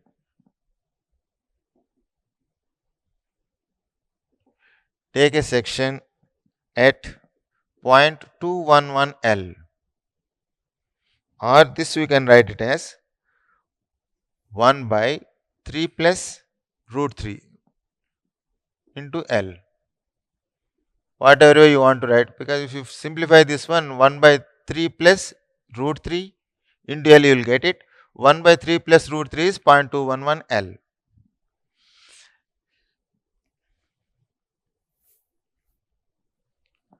And take a section at 0.211 L and keep the load at the same section.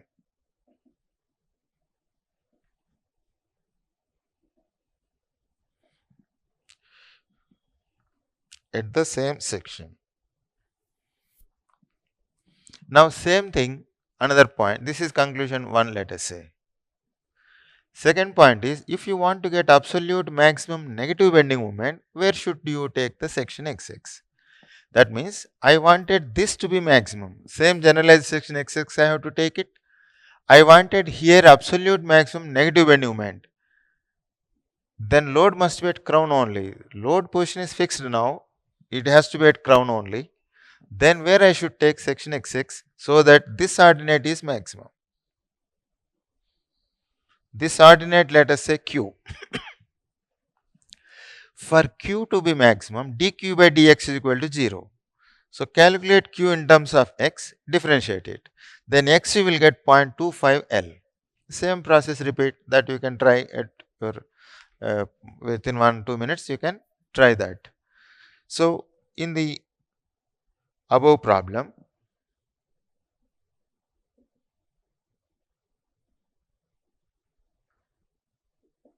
to get absolute maximum negative bending moment, load should be kept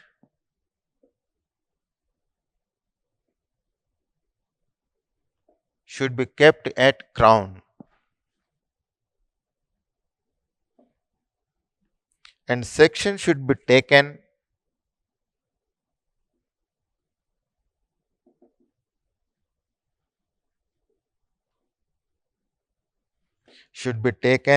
at a distance of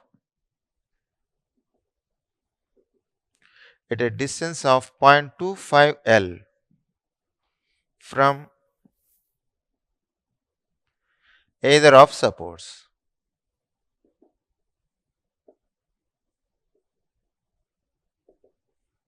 Okay. So, this how we will get is dq by dx is equal to 0. Then q is from this you will get x is equal to 0.25 L.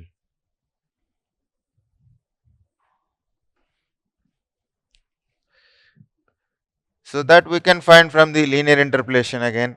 So, this ordinate you have to find like this. For a distance of from here L minus x, the height is x into L minus x by L. For a distance of L by 2, how much? This distance you find in terms of x. Then x into L minus x by L minus this one, you will get q. Then q to be maximum, dq by dx is equal to 0. Then x you will get 0.25 L. Same process, you do that. Okay. Next.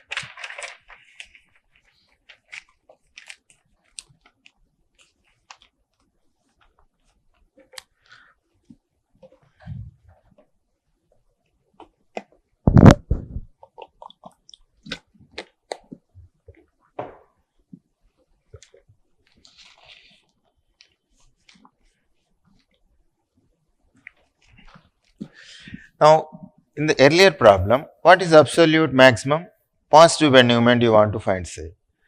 At a distance of 10 meters, you calculated 10 into 3.75, so 37.5 kilonewton meter. I wanted absolute maximum positive bending moment. Then section they will not specify, you have to find the section. Let us see how much it is.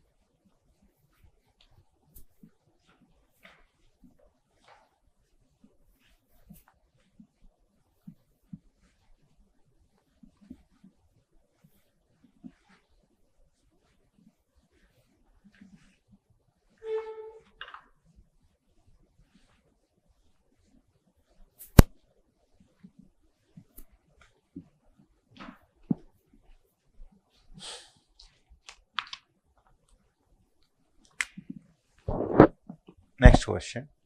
In the above problem, absolute maximum positive bending moment in the arch is. Now, this is the arch, let us say.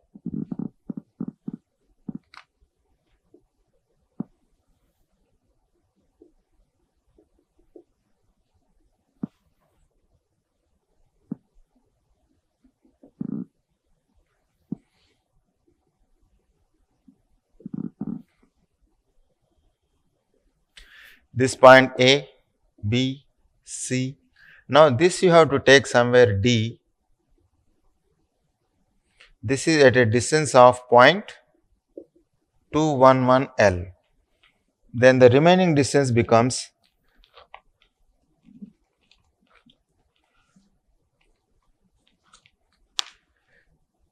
0.789 L. That much you will get. Now, AB by L, that means 0.211 L, if you take it, this works out to be 8.44 meters. This will get, B you will get 31.56 meters.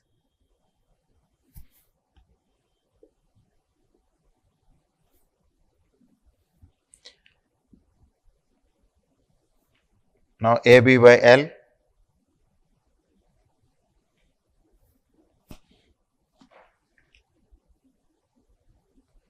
AB by L. A is 8.44 meters, B is 31.56 meters by 40 meters.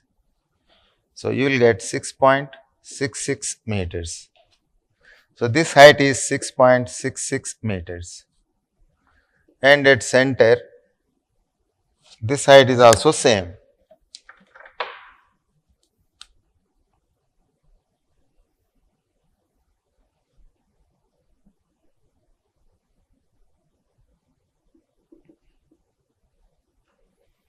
Positive,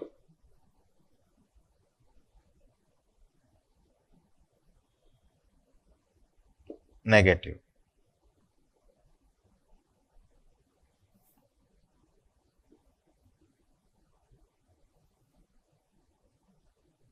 Okay. Now, this you can find this ordinate. This ordinate you will get. This is 2.81 meters. This is 3.85 meters. Okay, Z value you will get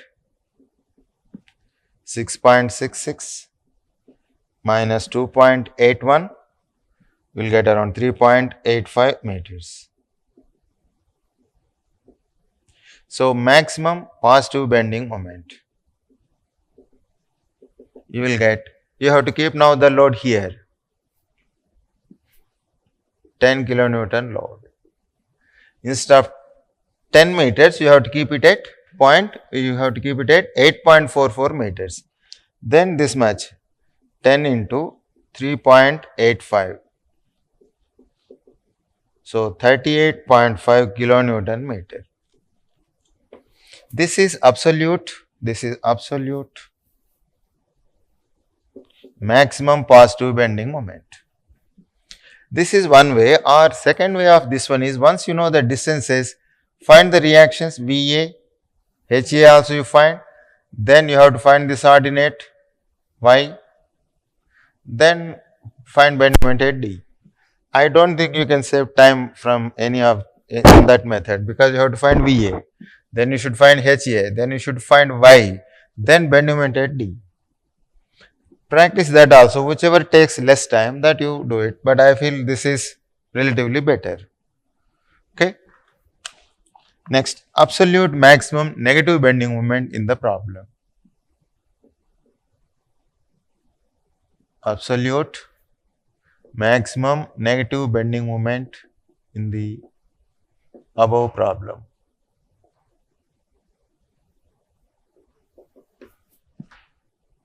This instead of diagram, we solve the ordinary conventional way. Both methods you should be familiar. Now you see, if you want to get absolute maximum negative bending moment, load should be kept at the crown only.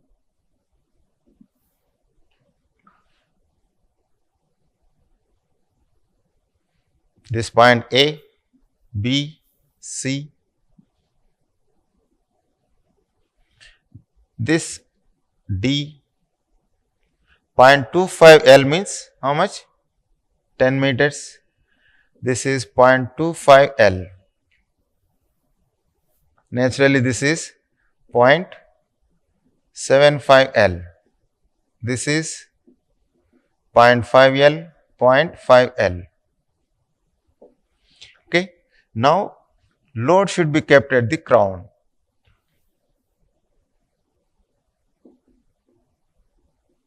kilonewton load. Section should be taken at D. Keep the load at crown. Take the section at 0.25 L from any support.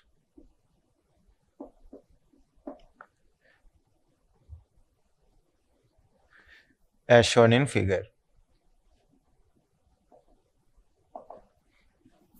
Now you want to find bending moment at D.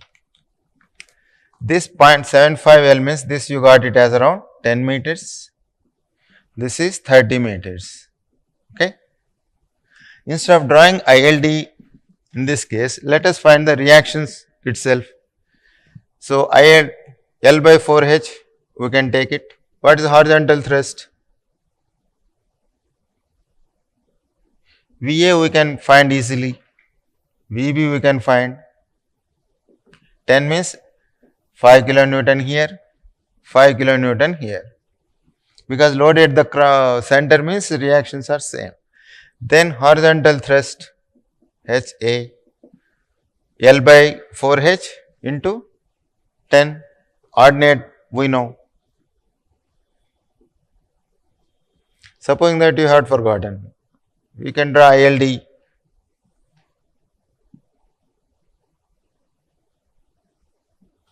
This is ILD for horizontal thrust only. This is L by 4H. L is 40 meters by 4 into 10. So, this is 1. So, horizontal thrust you will get 10 kilonewton, 10 into 1. So, here also 10 into 1. Now, bending moment at D, this Y you have to find. This Y value is 10 meters, H is 10 meters.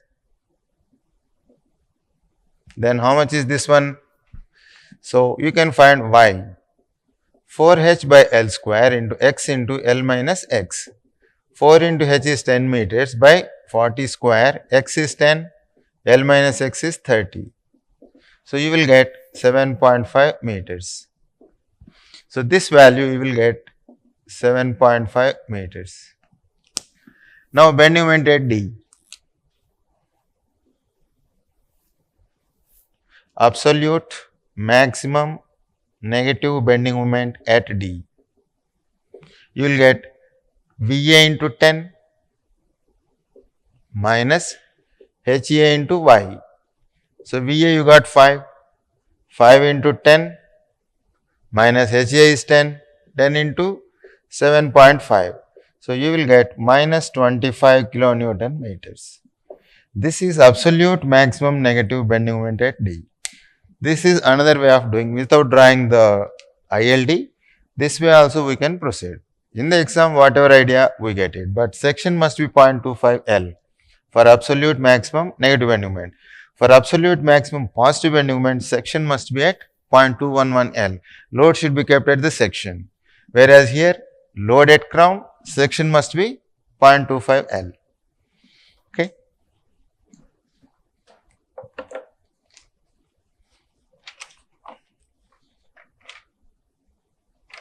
Ten minutes break.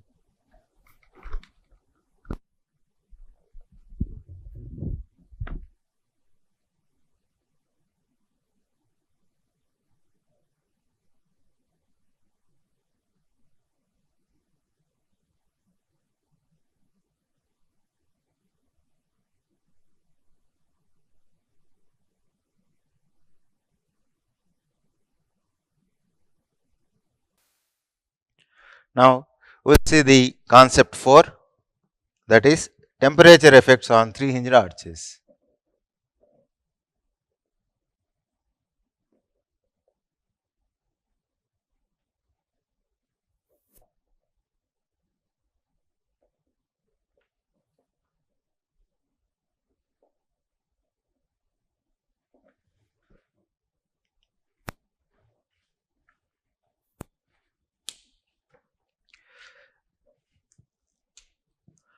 Now,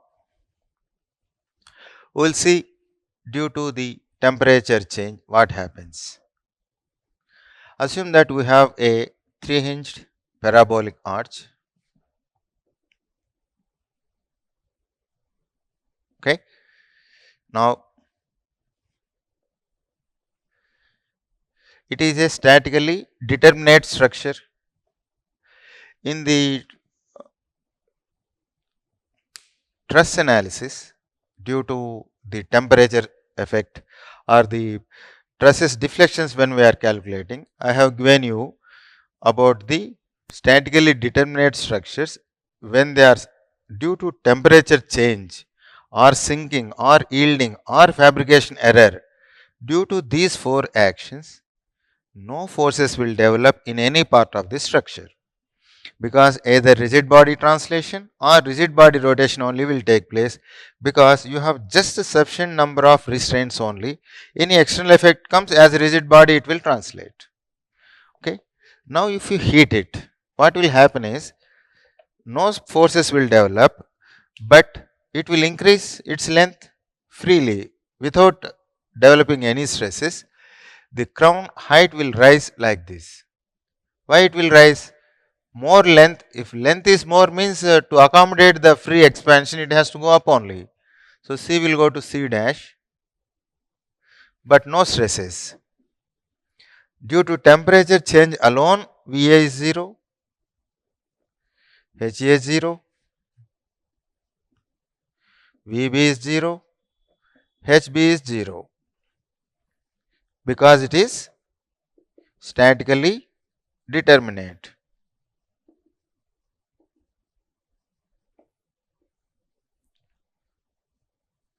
No stresses due to temperature change.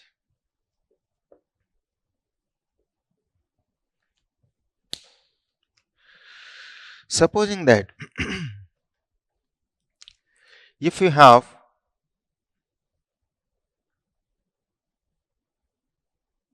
A,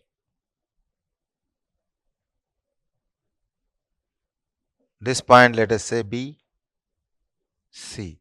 If one of the supports sink down, then also no stresses. If one of the supports sink down, it will simply go down like this. B will go to B dash, delta. This delta we take it as sinking of support. B goes to B dash. Due to this also, there are no reactions. VA is 0, HA is 0, VB it will not pull, HB is also 0. As a rigid body, it will rotate, that's all. Okay. Same reason again, statically determinate.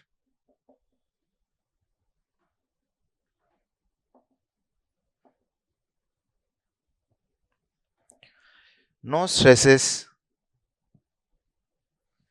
due to sinking of supports. Now, this is the second case. Now, third case, let us see yielding of support.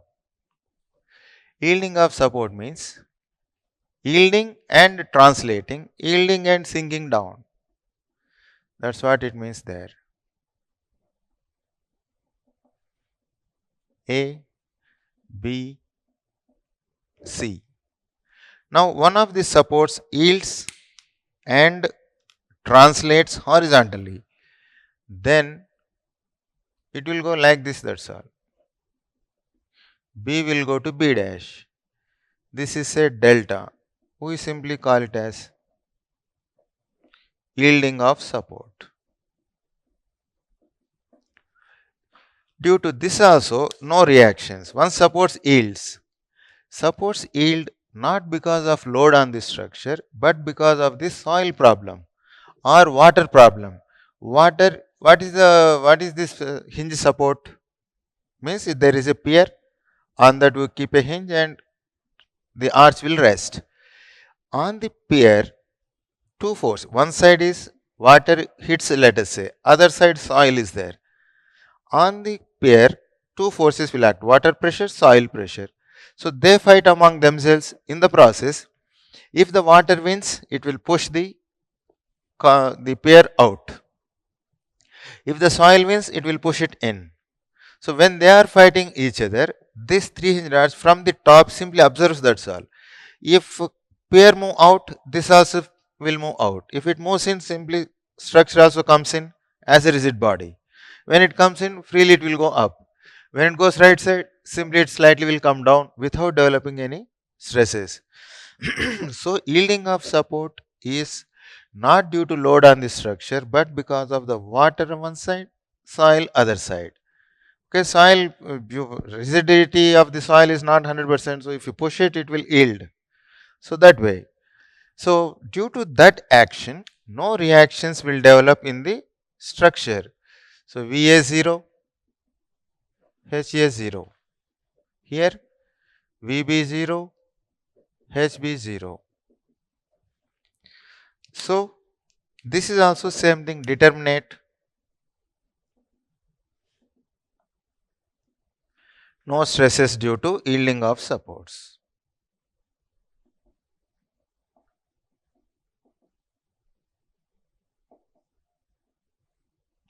So even if there is a fabrication error also, nothing will happen. This is the conclusion.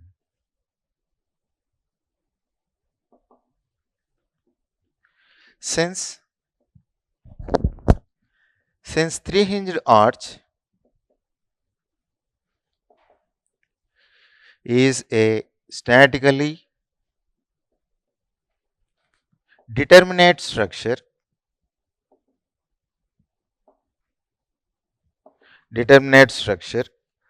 due to temperature change,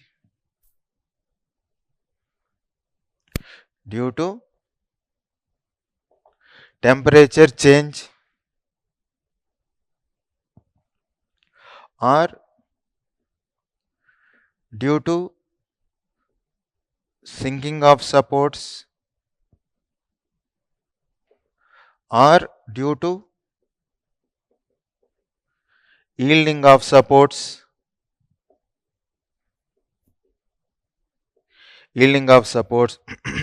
stresses are not developed.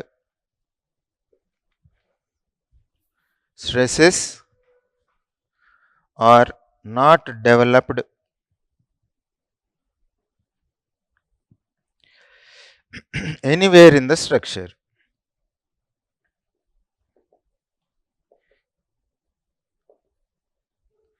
This is like assertion. Then what is the reason? Because rigid body translation, or rigid body rotation,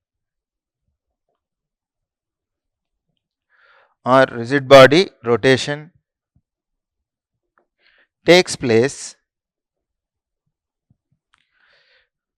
due to these three actions.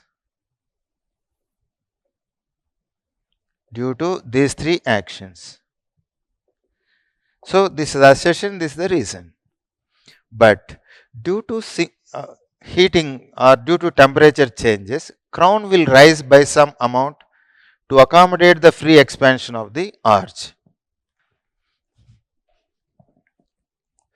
How much it will go up here is, if this rise, let us say h, and this is differential change in height, very small change in height, delta h is L square plus 4h square by 4h into alpha into t.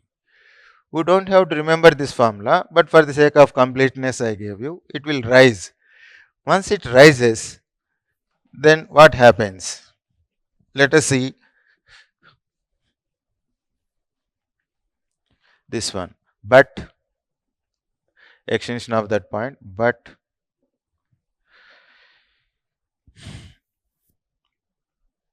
due to increase in temperature,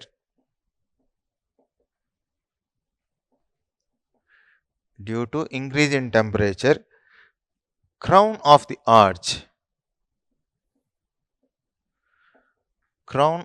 arch rises by delta h is equal to L square plus 4h square by 4h into alpha into t.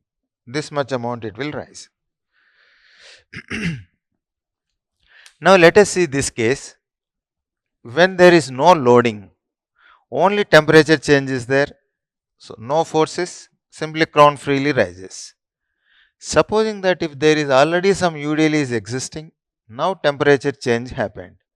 That means with UDL is there, due to temperature change happening means already existing UDL is there. Then sunshine, due to sunshine only temperature changes means we don't go to bottom of the arch and put fire and change the or increase in the temperature. Increase in the temperature or change in the temperatures are due to the climatic conditions. Okay. Now let us take one such case.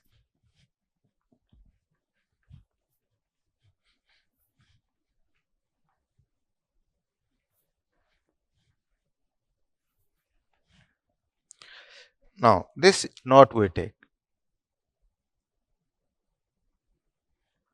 If a three-hinged parabolic arch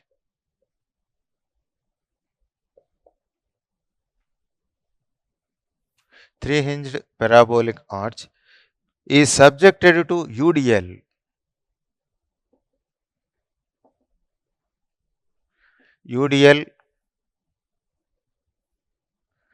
throughout its length, and subjected to temperature rise.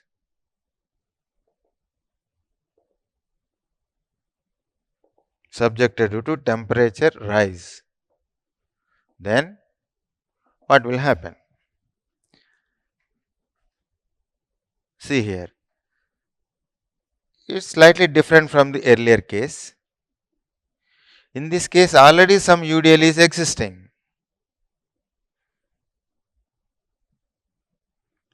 This is VB. Horizontal thrust we know, WL square by 8H. Already we have derived this one. VA. HA is WL square by 8H. VA is WL by 2. VB also WL by 2. Okay. This is height H. This is the existing case. ABC. UDL is there. WL square by 8H. There is small h here. Now it is subjected to temperature change, say. Then what it will do? Principle of superposition you can apply. So it tries to rise. Once h value increases by delta h, then capital H will decrease by how much? Because it's in the denominator. So if small h changes differentially to delta small h, capital H also changes differentially. The differential change, if you want, differentiate it. You will know if h changes by delta h, capital H changes by delta capital H, like that. So differentiation meant for that only. So this one is this. Due to increase in temperature, small h increases. If small h increases, capital H decreases. So capital H decreases. When UDL is there, this is the case. If no load is there, say, even H increases, capital H is already 0. What 0 decrease will be there again? So 0 will remain 0. But UDL is there, then temperature rise, then capital existing H will decrease. Capital H decreases. Then how much? If you want to find, H is equal to WL square by 8H. So differentiate.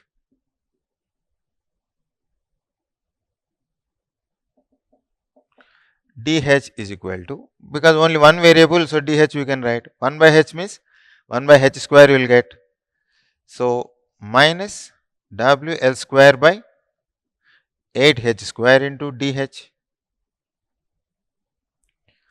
So if you want to find dH by H, WL square by 8H by minus WL square by 8H square into dH. So you will get WL square by 8H. This is reverse we have written. dH is minus WL square by 8H square into dH by capital H means WL square by 8H. So you will get minus dH by H. Okay. Now if you want to find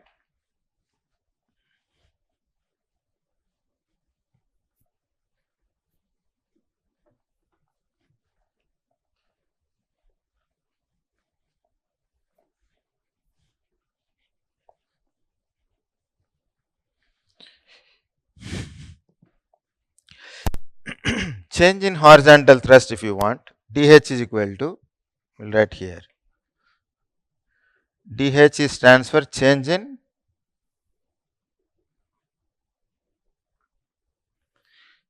horizontal thrust. You will get minus dH by H into H.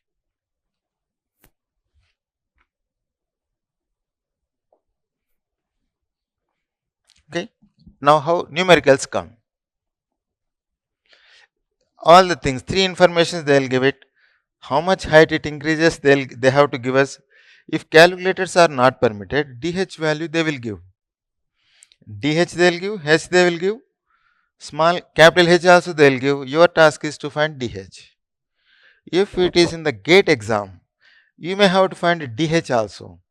dH means L square plus 4H square by 4H into alpha into T.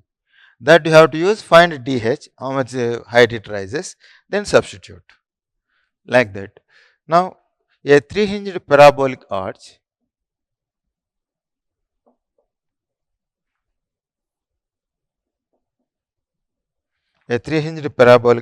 of rise 4 meters is subjected to UDL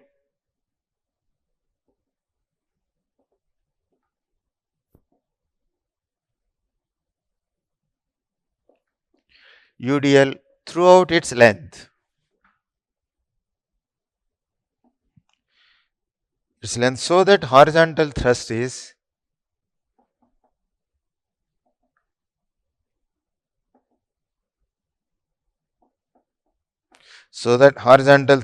H is 10 kilonewton. Due to increase in temperature,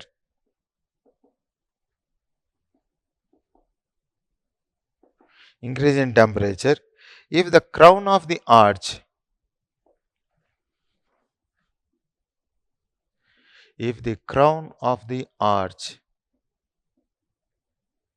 rises by 4 centimeters, change in horizontal thrust is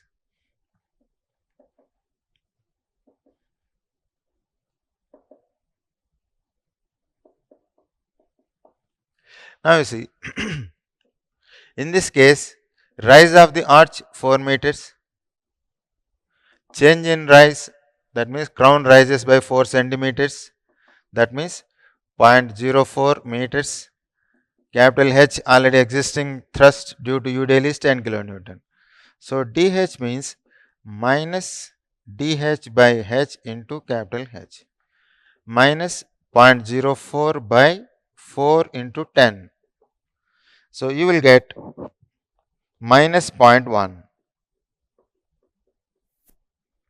That means differentially horizontal thrust decreases. So small amount it will decrease. If you want to know how much that small amount is, means 0.1 kilonewton. So capital H decreases by 0.1 kilonewton. But if they ask you what is the final horizontal thrust, 0.1 is not final, you have to subtract. So in the exam, be careful. What is the final horizontal thrust or change in horizontal thrust is asked. So if they ask what is the final horizontal thrust, you have to write it as H minus dH. So 10 minus 0.1. Again, minus of minus we should not write. This is the decrease. So decrease only you have written 9.9 kilonewton. Like that. So if they ask you final thrust is how much? 9.9. What is the change? 0.1 kilonewton. That means 0.1 decrease will happen.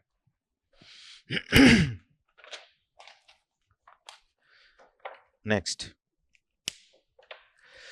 So this is this is about the temperature changes in three hinged arches.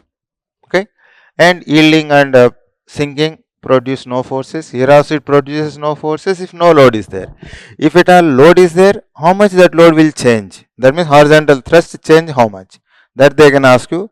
Questions will be like that, which will take only 20 seconds maximum. That reading process, calculation, ticking will be over in 20 seconds time.